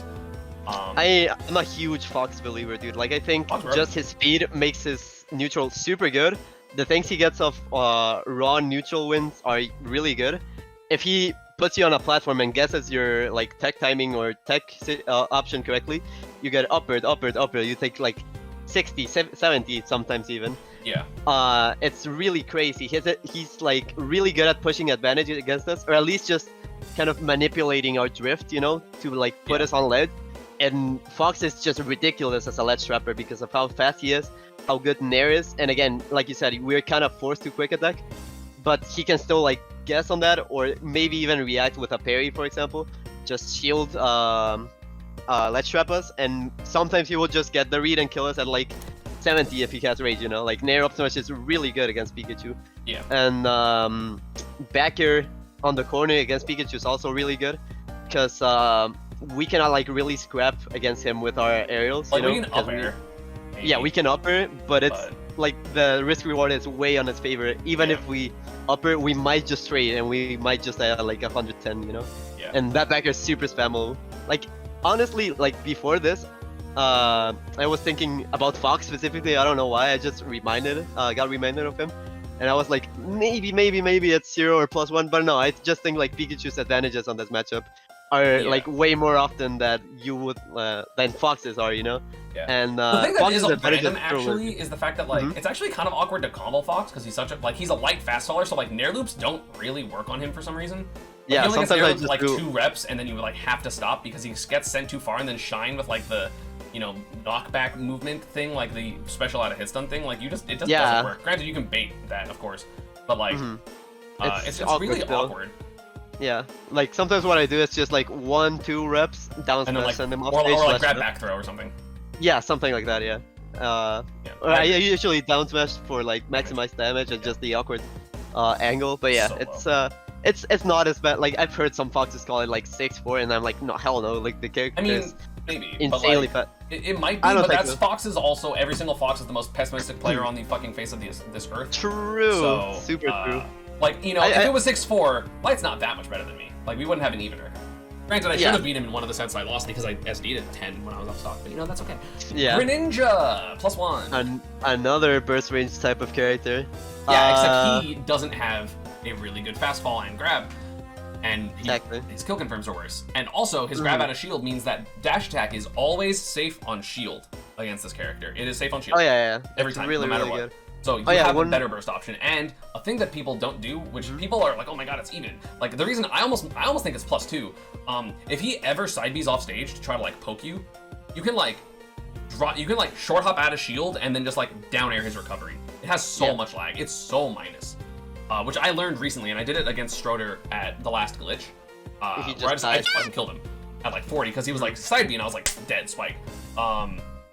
I think Greninja literally has to play perfect, and if Pikachu is just patient, he can't because he has to guess so well on like run down tilts, run dash attacks, and Pikachu just has the better neutral options.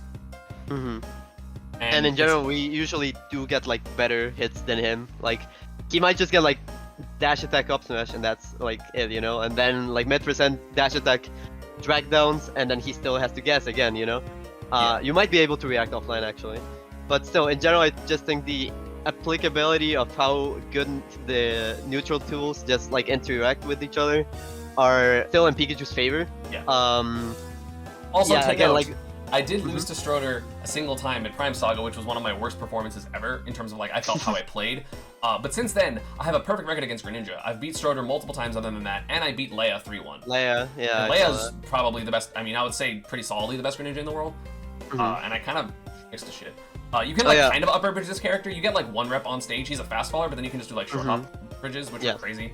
The edge guarding is really bad, and the neutrals, just like everything is in favor of Pika. The only thing that's sometimes annoying is his up B when you're off stage, but then you just start skull bashing under the stage. And then he can't, he's like not gonna 2-frame you. He's not gonna really edge trap you unless he's like super fast. Oh yeah, I lost to Greninja, or I lost to JW at Big House because I SD'd every game I lost. Forgot about that.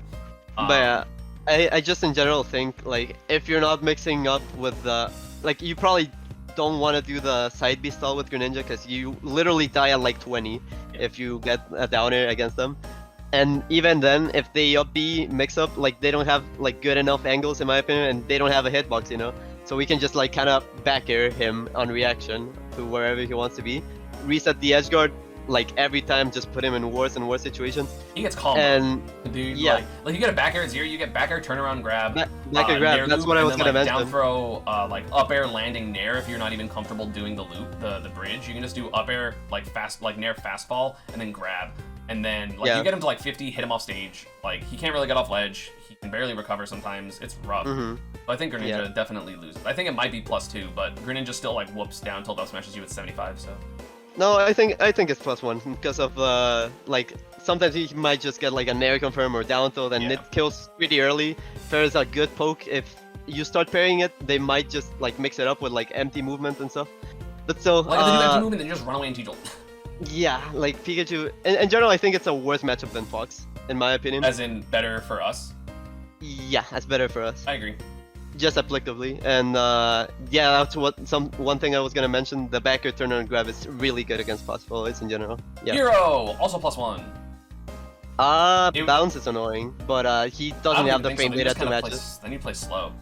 Like, yeah, like he still doesn't really have options to deal with your pressure. He's gonna up B out of shield you, and you just don't care because like, you take 6, and it doesn't matter.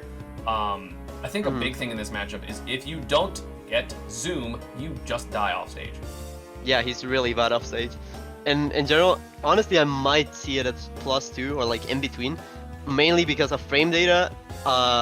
His stuff that he wants to hit us with, like the side B, for example, we can just like kind of be careful. And sometimes, granted, we might be forced to like land on it, you know. Yeah. And we take 25. Then but in general, mix up. Yeah, exactly. And he doesn't have that much to like just shark us an advantage, you know. Like we can just like. Yeah, the reason I had +1. The reason I had +1 is because like, if you're wrong and you get whiff punished, like you die at like 80.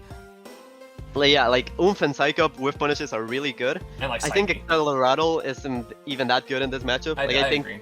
You just shield everything and like add a shield back air. Exactly, and he doesn't even get like that good of reward from grabs. Like some specific percents you might just get like down throw or up throw, down throw, up air fair, or up air and you're like, okay, cool. Not that big of a deal. And I hit you and dealt you 70.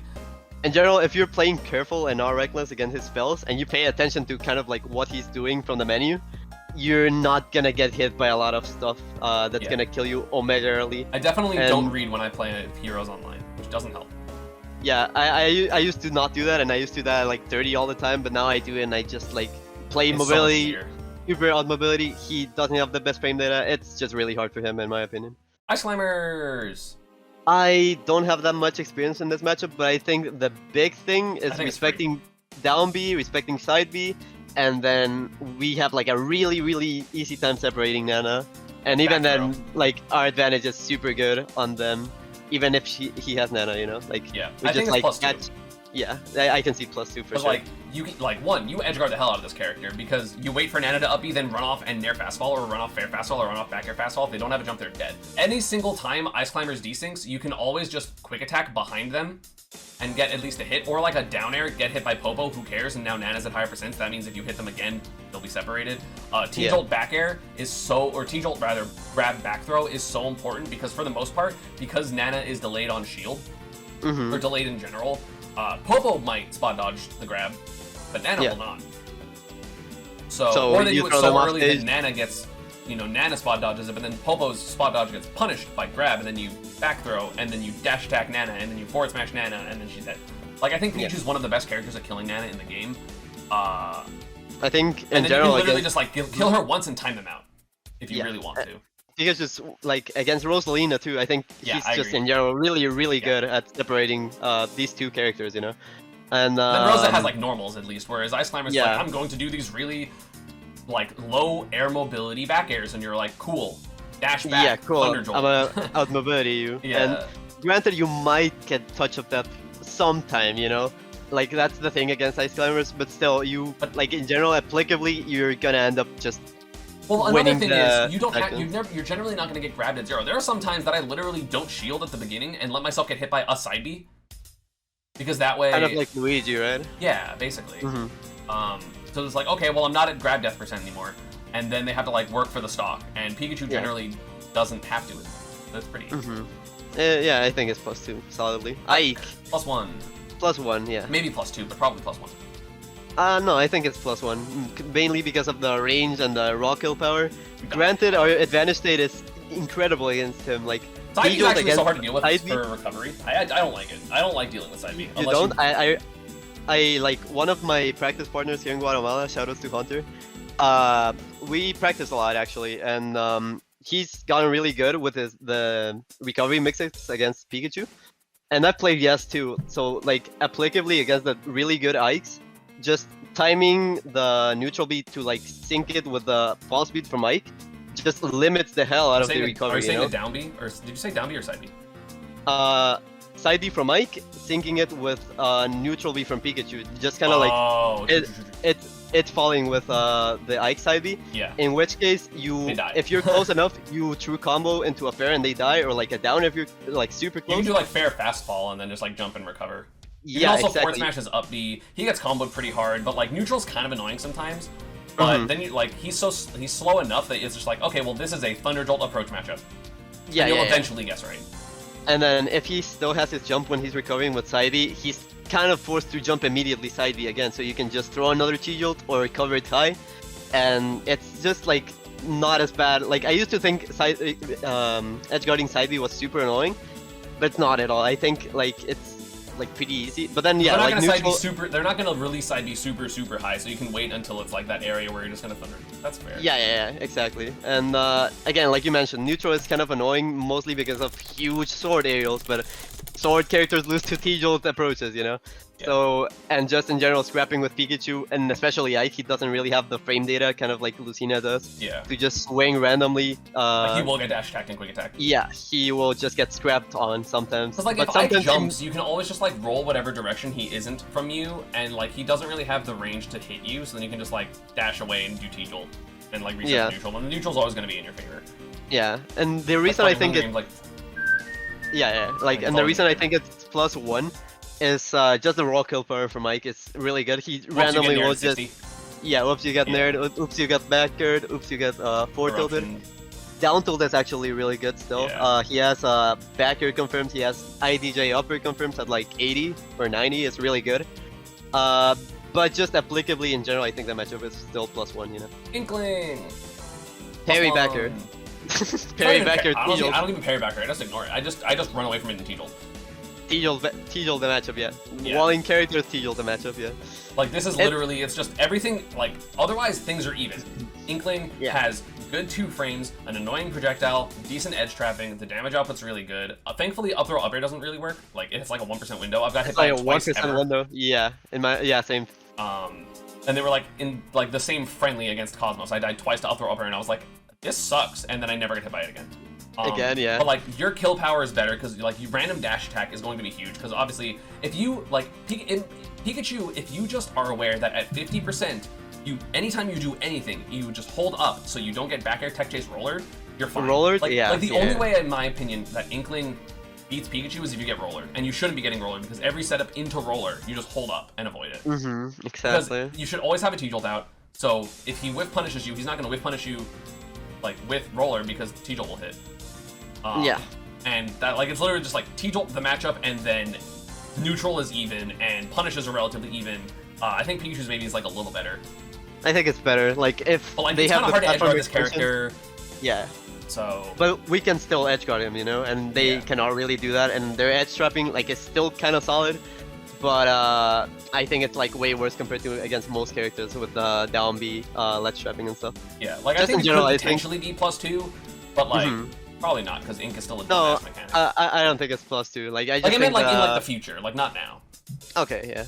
I just think like the mobility is really good. He still has good damage output. The platform combo extensions are still really good. Yeah. And sometimes he might just get like random whiff punish forward smash on your landing, you know, and you might just die. But it's highly unlikely, and we like consistently get our stuff normally against Inkling way more.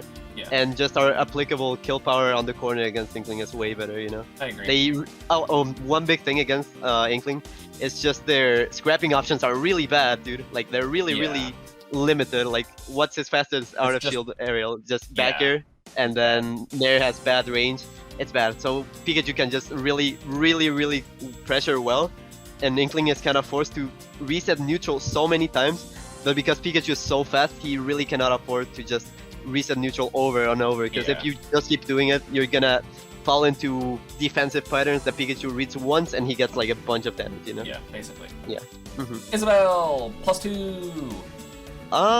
You edge I was thinking, I was actually thinking maybe +3, maybe. What do you think? That's maybe Isabelle's +3, Villager's +2. Yeah, I'm thinking that. Yeah. Honestly, Villager might be +1 bowling ball. Actually, no, I'm thinking +1 bowling ball. Yeah. But I think yeah, Isabelle's just pretty easy. Like it doesn't matter how close a game is against an Isabelle. Then it's like literally there have been so many times in tournaments where I've been like, ah man, this first stock is really close, and then I get the kill early because Pikachu's just kill options are generally better, and then I hit them a single time and they die, and I'm like, cool, now I'm 3-stocking them. Like it happens so like scarily consistently that it's just like it's close. Whoops, I back aired you once without your jump, and then you had to up B, and then I thundered you, and then you didn't die yet, but then I down air your other one, or you run out of balloon like juice. Yeah. The neutral's kind of easy because Pikachu's short, so it's really awkward to hit slingshots. Isabelle's neutral's kind of sus otherwise. Yeah, and then this is one of the matchups where pairing is important, and since we're short, it's like really easy to like time sometimes. I agree. So, and some people forgot how like important it is to like parry slingshots because of online, but I think it's like super important against them. Then you just like run and you just like take all the space. Yeah, exactly. And then over here, let's also talk about Villager, like after. Yeah. And then just like dealing with down B, you can just run up shield on down B and it deactivate, you know? Yeah. Or I dash attack it sometimes. If they're close enough. Then, like, I usually I usually don't want to risk it that much. I usually just down tilt and play for positional advantage. But I guess it works too. Yeah, I am the reset neutral guy. But Villager just on the other advantage. hand, Huge. all the advantage stuff is kind of the same, but side B way better in neutral. And bowling ball is huge. Bowling ball and Villager's up smash is actually amazing. Oh yeah, up smash is really good. Because you can't land on him. Like, Isabelle's up smash is pretty hard to hit. Villager's is broken in the matchup.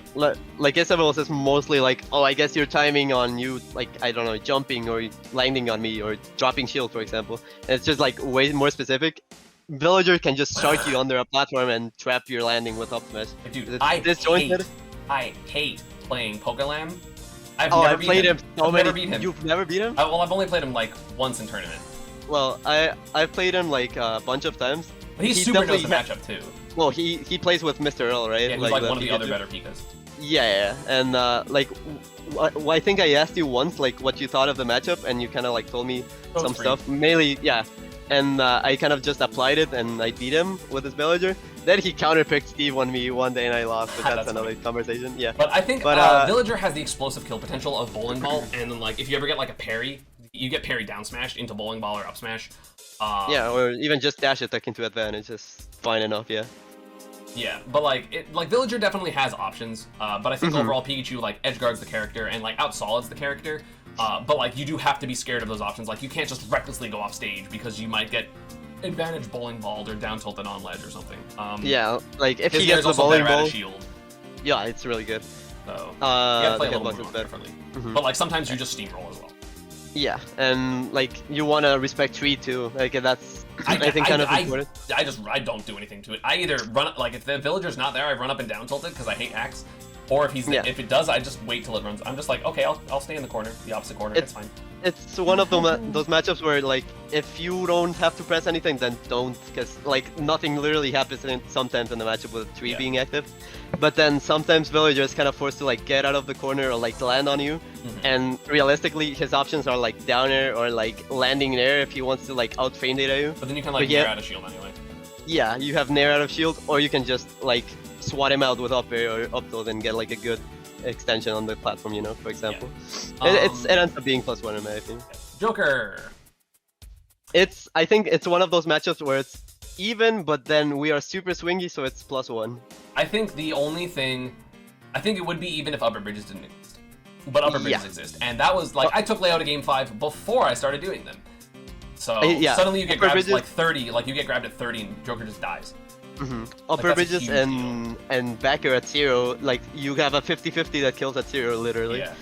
Unless they have like a town and city platform to just air dodge above and avoid the situation, in which case you have advantage state still, so it's good damage. Yeah. It's annoying. It's annoying for He's sure. so fast. Gun mobility, it's Arsene really lol. and The fact that Arsene you just can't kills quick you. attack against Arsene, like you can't go like in it for an aggressive quick attack too, because short hop down or out of shield punishes it. Yeah. You die at 50. I saw you like lose to that to Sharp a few times, yeah. And Leo, he's done it to me, and I was like, oh, that's a true punish. And That like, sucks. yeah. Like it's one of those matchups where we're both just moving around a bunch, Waiting but then for we something to happen. waiting for something to happen, waiting for like a good situation for either of us to happen. But it happens then, more for Pika. Yeah. And one big thing we have is the T-Jolt to bait out Revel's Guard and then like, hit it. Yeah, it's really good. He still has guns, which is incredibly broken projectile that I think a lot of people forgot about because of quarantine. It's so freaking dumb. But just in general, I think the big things that we have against Joker, which are like back air at 0, bridges, we have like I think better advantage on him off really stage. good against him as well because he doesn't really have good out of shield options. So if you get him to shield, you can kind of like dance all over him. Like you can like nair land behind him. He's gonna like roll to center. You like dash up smash or dash grab or something. Like that definitely happens a lot. But Crossing him up is really good too. Exactly. Those things plus off stage being kind of easy for us sometimes. Like sometimes we just hit him randomly and he dies. Like down air Sen or back air tether Joker or T-Jolt just reset on the tether, stuff like that. And even then we can just ledge trap again, Pika low. Yeah. It's I think it ends up being +1. I think still Joker is ridiculous in my opinion, first or second in the game. Yeah, I think it's one of us. Yeah, but specifically against Pika, he doesn't really struggle that much in neutral, but in the disadvantages where he loses, and I think it's like way more volatile for our favor than compared to theirs if we are careful against our Sen. I agree.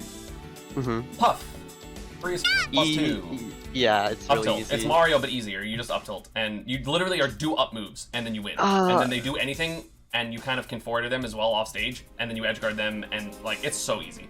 Like I've played base mage, and it's annoying. Yeah. But that was also before I started up tilting a bunch, and then, like I like lost a game to there was probably the second best Puff is a guy named Cannon Red in Oklahoma, and he's really good, and he beat me a game, and then I was just like, what if I only up tilt, and then I started like 2 and 3 stocking him. Yeah, no, like, it's literally just up tilt, down tilt, forward tilt, up air. That's it. It's like the reason because lose to this matchup is because it's like really slow and they want to just like go into Puff's space and then they trade a bunch with their aerials. But no, like the matchup, the character is like really sad if you know how to just swat them out on landings and neutral in general. Just knowing how to use anti-airs and stuff. Basically. That's what the matchup comes down to, and that's why Puff is not a good character, basically. Yep. Kazuya. I have no idea. You tell me. I haven't played a single Kazuya. Really? Basically, Kazuya's best combos don't work on Pika. He does have 0 to deaths, but he doesn't 0 to death off of grab because you can't landing nair into anything against Pika because pancake. Pancake? Yeah. Lol.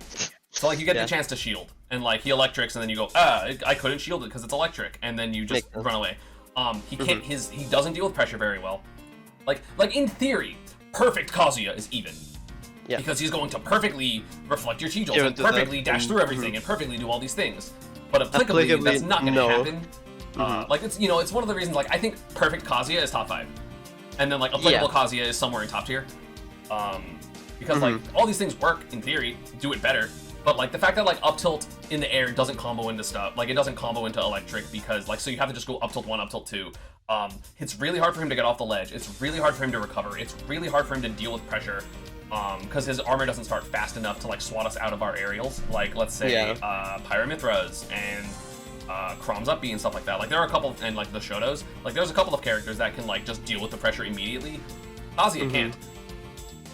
So he kind of gets run over, and then like yeah, you might die at 40, but like probably not. Yeah, in general we just super outmobility him, and our advantage seems like really broken against him specifically. Yeah. Like, I think Kazuya is really, really, really good, but the Pikachu is just the culmination of, wow, this all sucks for him. yeah, makes sense. I trust you for the Kazuya opinion. 10. I think +2 too. Yep. It's easier Ryu. I mean, Haru. Easier Ryu, in my opinion. God, I hate it. I hate playing Vendetta. Shout out to Vendetta. So good. Can we talk about Ryu after? Just yeah, immediately? Yeah. So Ken, I feel like the combos for Ken don't work. Tatsu's really bad at the matchup because we SDI'd up and then we landing there like every time. So his combos don't work as well. His kill potential is less scary. His fireball is less scary. We don't care that he's fast because we're just gonna like fight him.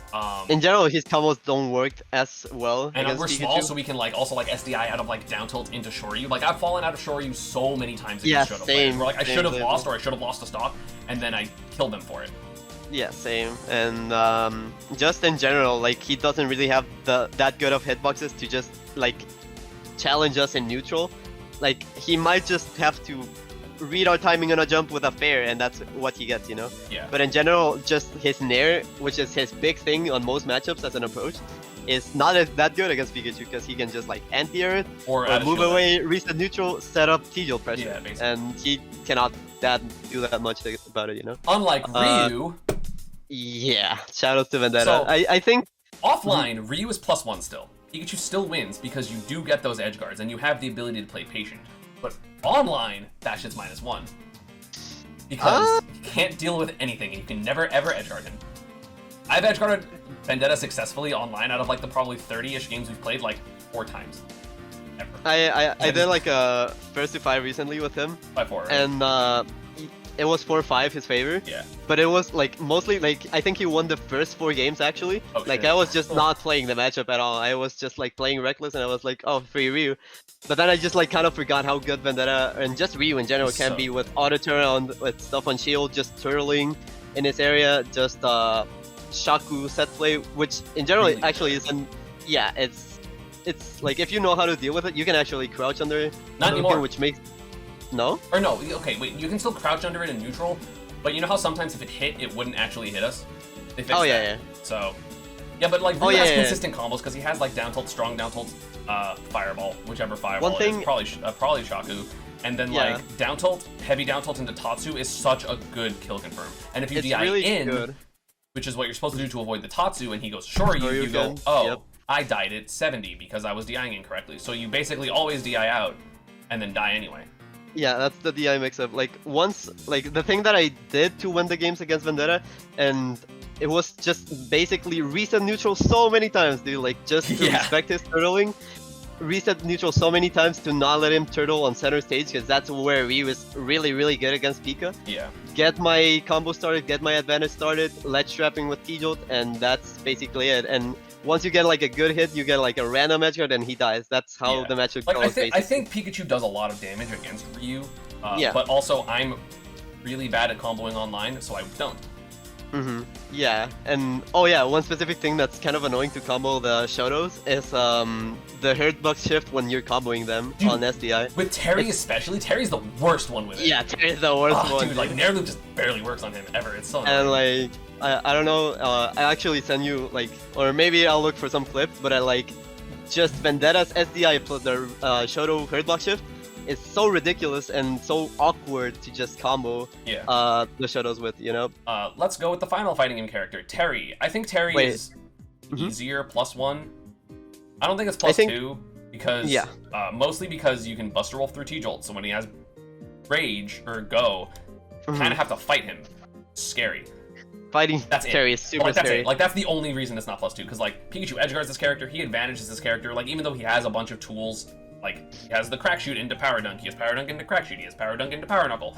or Bird Knuckle. Like, all those things are good, but Pikachu just covers We can it just anyway. wait it out, yeah. And then, like, we can edge guard him. If we just don't let him get close enough to the ledge, we forward air, we down air, we back air, we thunder.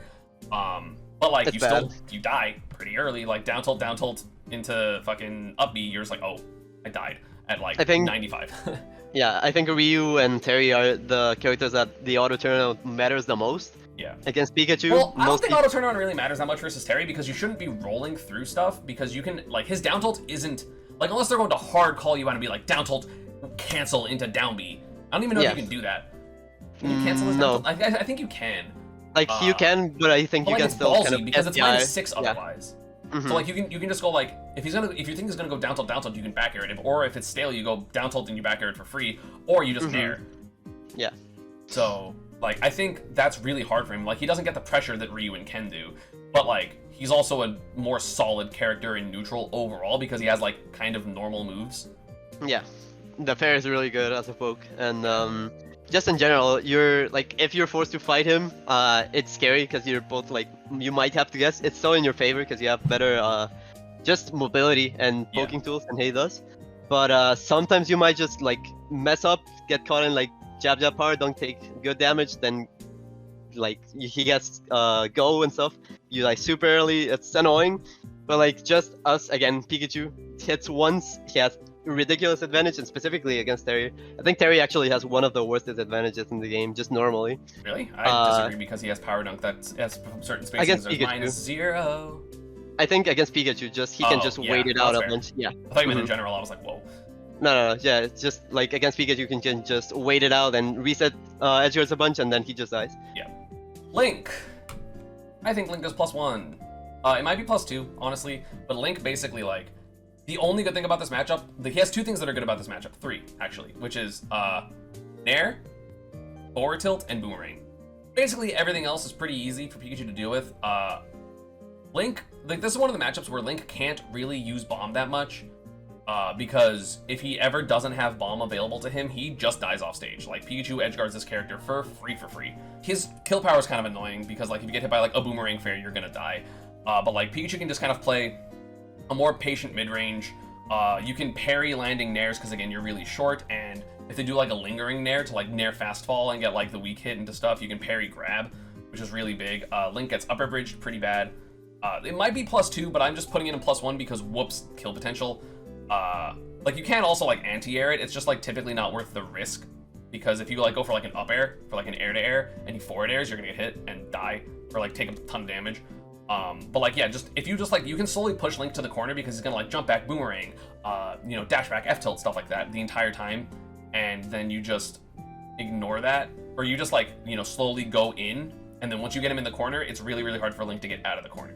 Up B out of shield isn't as fast as I thought it was. I literally thought it was like frame 5. It's frame 7.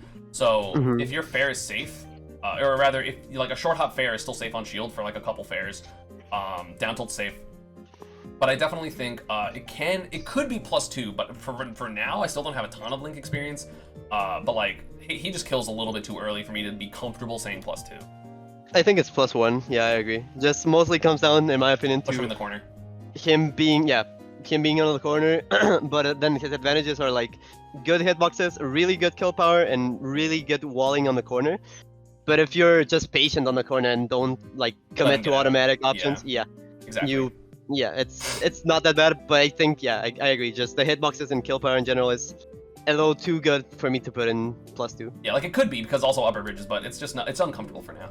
Yeah. Little Mag is joining Wii Fit down there. Is the only not heavy +3. I mean, just Pikachu just hits him.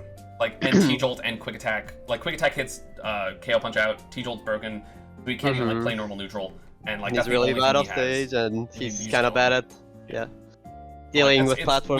We don't really even have to, like, we just camp him and it's annoying. Yeah. Probably one of the most awkward matchups for Pikachu in the game. Lucario! I don't like that. I don't like that matchup. I think it is. I think it's even or +1. I can agree with that, yeah. I think the Lucario mobility is actually just really good. If he has the chance to, like, zone us out with Charge Aura Sphere, it's really good. I don't even think Aura Sphere is the problem. I think just because Pikachu has stubby hitboxes, and Lucario has a good counter, so we can't really use T-Jolt. T-Jolt, yeah. Then like we're just kind of running our face into trying to hit him, and then if we're ever wrong, we get like dash back forward smash, and if he has rage, you just die. It's really good. Yeah, I do think it's +1. I don't think it's 0 +1, but like, I think Lucario is a bottom 10 character, and he hasn't relatively even matched with Pikachu, which is like very surprising. I think Lucario is not that good. Like I do think he's underrated, but I just think like the big things, yeah, are just mobility. We are stubby, so we might just like run into a random backer or forward smash sometimes, and even if we trade, it's like super not in our favor. Yeah. Downer is kind of good to like 2-frame us sometimes, and but still, like again, Pikachu advantage, and honestly, Lucario can just like get super ledge trap. Smash. Nair down smash just kills him really early. He's surprisingly like super light, and he's kind of like, if we just throw out like a back air or lingering down air off stage, we can just like kind of get free damage and reset the edge guard, or just get back to stage before he does and let's trap him, or just play stage control, you know? Yeah, basically. That's basically what the matchup comes down to. A sub wants me to do Pac-Man. I think Awkward it's 0 matchup. +1. Yeah, I think it's a matchup where, like in theory, well, what do you think? You play T, right? Like he's Okay, super T's aggro. a most BM disrespectful ass player. Fuck that guy. Not really. I hate playing him. But I think I'm really bad versus Pac-Man, personally. Okay. Because like, I can't play advantage the same way as I do versus a lot of other characters, because he has Hydra and he has Nair and stuff. But I think if you like, I talked to Cosmos about it when Cosmos was playing Pikachu. R.I.P. his Pika. It was really good. R.I.P. that Pika. Hey. But I think like, if you can just know what to do after he wastes Hydrant, then you can just actually advantage him for a very, very, very long time. Yeah, he doesn't have the best hitboxes to land, like, at all. Yeah, and like, we can also edge trap him pretty easily. I think our edge, like, I think Pikachu's better at edge guarding Pac-Man than vice versa. Because we have like T-Jolt to hit the side B and stuff. Like, if we ever hit the side B with a T-Jolt, he just dies. Because you have like the air dodge and trampoline thing. It's still hard because I mean Pac-Man has 3-frame out of shield. He has a really good grab on Pika, because Pikachu is a sidestepper character, and so you get grabbed a lot if you just don't have the habit to not fucking sidestep, which I don't, or at least I didn't then. And then we get like, you know, if we roll, then he reads it with like forward smash or something. He can kind of slow down the situation because Pikachu doesn't really have strong enough moves to kill Hydrant easily. Like you have to like down tilt, like double down tilt forward tilt, or down tilt forward tilt down tilt or something. Yeah. So it's kind of annoying to kill Pac-Man sometimes, but like also if you just play correctly in the corner and don't always go for edge guards, then you can get like the forward airs, the Nair down smashes and stuff like that, which in my opinion are really important. I think I'm totally fine with it being even, but I do think it could be Pikachu's favorite. I think it's actually most likely Pikachu's favorite, because I think like with what you said with Hydrant, it's like the tool Hydrant just in general, like it being grounded just most forces you to kind of jump, but what if you just don't jump, you know? Like, what if you just like hit it with down tilt, throw it back, or just respect the reset neutral, you know? Like get a good chance to get like a solid hit, and you're probably gonna end up getting more than Pac-Man. And like when he's landing with Hydrant, you just kind of like, it reminds me of juggling Cloud in Smash 4 with his downer. You just kind of like position yourself to the sides and then like punish him with like up air or like a backer from the side, you know? Yeah. And you can always like roll through Hydrant if he notices, like say you're on the right of Hydrant and then he starts drifting left, then you can just roll through Hydrant and then be under them. Yeah, I've seen that. Yeah, it's really good. And just in general, I think the matchup comes down to like in high level, it comes down to like maybe even just timing him out. Facts. But facts. I can't. It's hard for me to do that. But facts. And I like doing it, you know? Like I don't mind doing it at all. I would like love I prefer to see not you fight T. Yeah, I mean the first time you play T, you will lose. I'm probably gonna get fucked. No, just T is so super good at scrapping. Yeah, he's so good. It's incredible. Yeah, he's literally one of the best offensive players in the world, and he plays fucking with Pac-Man. a defensive character. Yeah, he plays like so disrespectfully.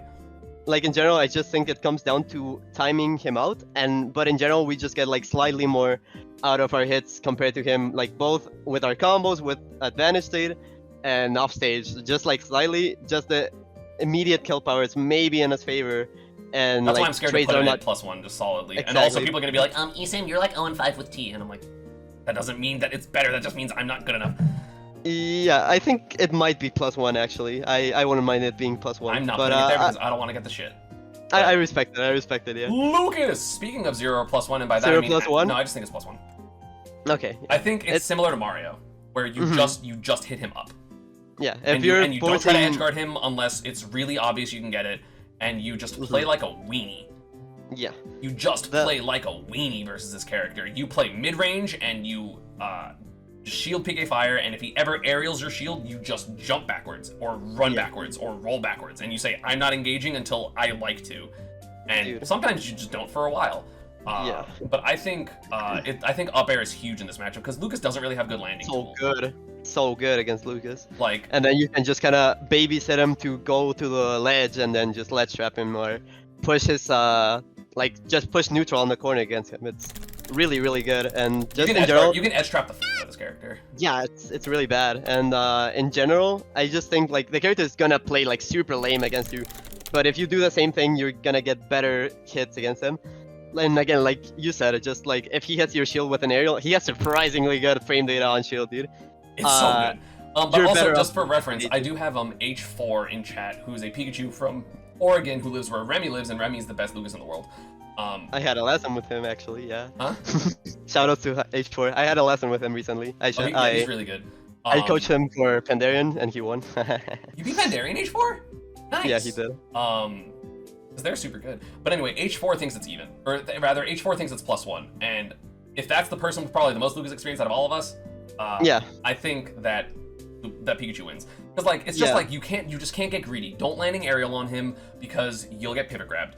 Kind of like what Zero Suit does. Don't you have to just like hold yourself back a lot from like what you want to do normal Pikachu things. And I can understand if people are like, oh well, you have to play different, therefore it's bad for you. But like no, Pikachu's tools that aren't standard are still fucking broken. It's just so versatile, yeah. Yeah. Like it's I don't know. Like my experiences with Webb, he's still really good player with Lucas, yeah. And yeah, it's like whenever I just want to, I'm just like whenever I want to push neutral against him, I lose. But whenever I just slow things down, play for stage control, and reset neutral a bunch, I just start up just wadding him with my up tilt and upper, and I just start winning, you know. Yeah. It's and grabbing ledge against him when he wants to tether recovery, you just drop down back here, and he just like down air his up B. Then it's really not bad. Luigi! +1. +1. Respect his shield with your dash attack and you're not gonna die early. Yep. Basically, Huge you can edge guard him, you can... Forward air is actually... Again, Luigi's one of the characters I literally thought that up B was faster than it was. It's frame like 8. So, like, your forward air is 100% safe on shield if you just don't do it terribly. Drift back. T-Jolt's really good versus the matchup. You edge guard this character, bait the down B. Like, you still have true combos on this character, but like sometimes it's not even worth it. You just wait and shield and then like down smash. You know, don't get super greedy for edge guards because down B is there, but like just Thunder Jolt is really good at edge guarding him. Your out of shield options are really good versus Luigi. Advantage is super strong. You just have to like, you know, be safe about it and always poke out at ranges where like up air will hit, but his down air nair and down B won't hit. In theory, I would put it as +2, but like Fireball and Plunge are a little bit annoying to deal with. They're super annoying. And like down tilt, like he can actually kind of 2-frame and like edge trap Pikachu decently well. Yeah. But I think overall Pikachu wins. Yeah, especially when you learn how to edge guard. Like I've learned how to edge guard super recently of like fair fast fall, kind of like what you do versus Peach. Which we'll get to her, I guess, later. But like I think Luigi definitely struggles with that. It's just like a matchup where you're gonna get like way more stocks from just advantage sating him and edge guarding him compared to what he's gonna get in neutral, or just you shouldn't be getting zero to that much anyway, you know? Like probably maybe once every like 2 or 3 games maybe, or like once every game or one. It's not gonna happen that much if you play like to get out of the range correctly, you move yourself properly, just play safe and like take your small hits to send him off stage. And then if you can get the edge guard because he's far enough, cool, you're probably gonna kill him. If not, just ledge trap and then reset the situation, but play safe, you know. It's still scary because it's Luigi, but in general I think it's like good for us. And again, never dash attack his shield, please. Ever. Dash attack kill, don't force dash attack kills against him. You're gonna die at literally 40, 50. Crazy. It's ridiculous, Marth, +2, it's Lucina, but bad. It's Lucina, but bad. And you're not gonna die randomly. You're like the forward smash pressure on ledge doesn't exist. Side B doesn't even hit Pikachu that often. You have to be way floatier as Marth, and then if Marth does that, you just quick attack edge, quick attack punish him. I was gonna say I could see +1, but no, it's really hard to just get chippers against Pikachu in general. I also think that Lucina's +1, so it's like definitely one lower than that. I think it's even, but I still think Marth is probably plus two. It's yeah. just really hard to get the tippers that actually matter against Pikachu. Yeah. Like mostly it's gonna be like the tippers that matter are like up tilt, up air, forward tilt, forward smash, and side B. And all of those, besides like maybe up air on like a good advantage situation, are like plausible. Yeah. Possible, but the rest are probably not gonna happen. You know. Even with the buffs, like I don't think the buffs mattered at all, especially at least in this matchup. Yeah, I don't think so barely either. think they mattered, Like at all. Yeah, I agree. Megaman also +2. +2, yeah. Sometimes it's annoying to get in, but you don't Getting care in- because you eventually just forward air through and then kill him. Megaman is one of the easiest characters for Pikachu to combo. Like it's literally like the Heavies Megaman. Like right after that, he gets up air bridged, he gets nair comboed, he gets edge guarded, he gets back aired, he gets forward. Like any offensive pressure you want works on Megaman. Yeah. He has to like hard call. Like the only way Megaman wins this matchup is hard calling out your ledge timings with forward smash and back air, and that's it. That's literally all he has. Yeah. Like Pikachu beat Megaman +1 when Megaman had Pellet Leaf Shield. Yeah, true. Poor Yeti. Like, dude, I was so happy with that bracket. I was like, I don't want to fight MBD or Leffen, and then I got Yeti, and I was like, woo, I made top 8. And like, but it's just really hard. I remember playing Kamame. I was drunk at like the like a day or so before the Thunder 3 gaming. Like he ended up going Wario and beating me in the tournament. But when I played his Mega Man, I was drunk as hell and like consistently just two-stalking it back to back to back to back to back to back. Like it's so hard. And Kamame is godlike. Like it's not shots at him. He's amazing. It's just that matchup sucks. Yeah, like honestly, just the I guess D-Gen Pikachu approaching is honestly really good against Mega Man. And they just stop doing it 100 because you're gonna get up smashed, and that's it. Like if you think about it, like what does Mega Man have to deal with diagonal approaches, right? Like he fair maybe if he cuts your timing out super well, but if not, he has double jump T-Jolt. Yeah, and it's just really good for us. And like one good hit, it's gonna lead into so much again. Pikachu, like hits from him are just mostly gonna be chip damage, and maybe once in a lifetime you're gonna get Metal Blade up tilted, but that's super highly unlikely. So yeah, because you can just like drift away with it. So yeah, it's unlikely. So I think it ends up being +2. Like the only thing you gotta worry about when you're D-Gen approaching him or just approaching him in general is his up smash out of shield. It's actually like really quick, but just play around it. You know, it's not that bad. Metaknight. He's so annoying. I don't like him, but I think it's +1 or +2. Yeah. I think like Metaknight just doesn't do anything. Like the entire matchup is nothing's happening, and then you hit him once, and then you can upper bridge him. Like if you couldn't upper bridge him, I think it would be +1, but you upper bridge him pretty bad.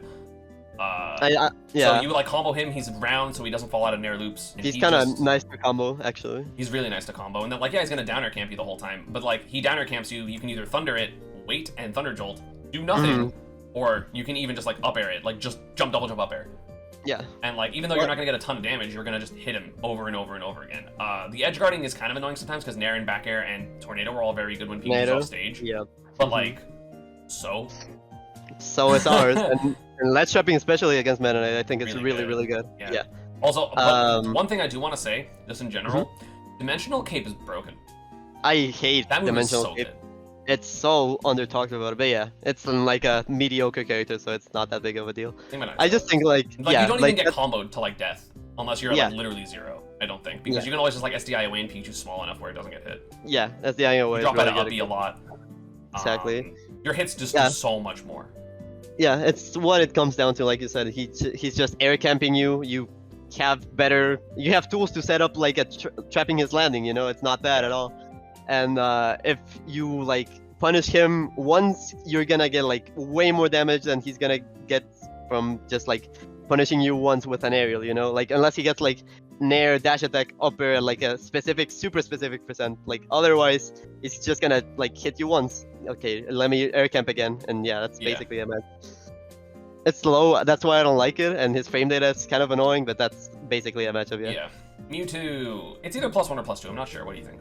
I think it's +1. I think just I have Smash 4 memories, and I think the matchup is. The matchup was -3.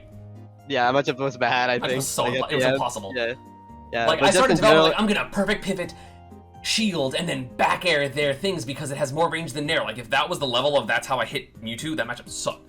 Mewtwo was so decent. I think Mewtwo's really. I think like so there are some things I don't like about this matchup. No, I think this character sucks. Really? I think he's. In this matchup, I think. Like I think. No, I just think in general it's mediocre. Like because like Pikachu like out kills him, which is surprising because Yeah. Mewtwo has like good kill potential, but like you don't care because you're small, and just don't get hit by Shadow Ball because it kind of sucks. And then like you just hit him, and he dies from everything because he's big. So like you get down throw, up air, forward air like super hard on him. Nair down smash kills. Edge trapping is super good versus him.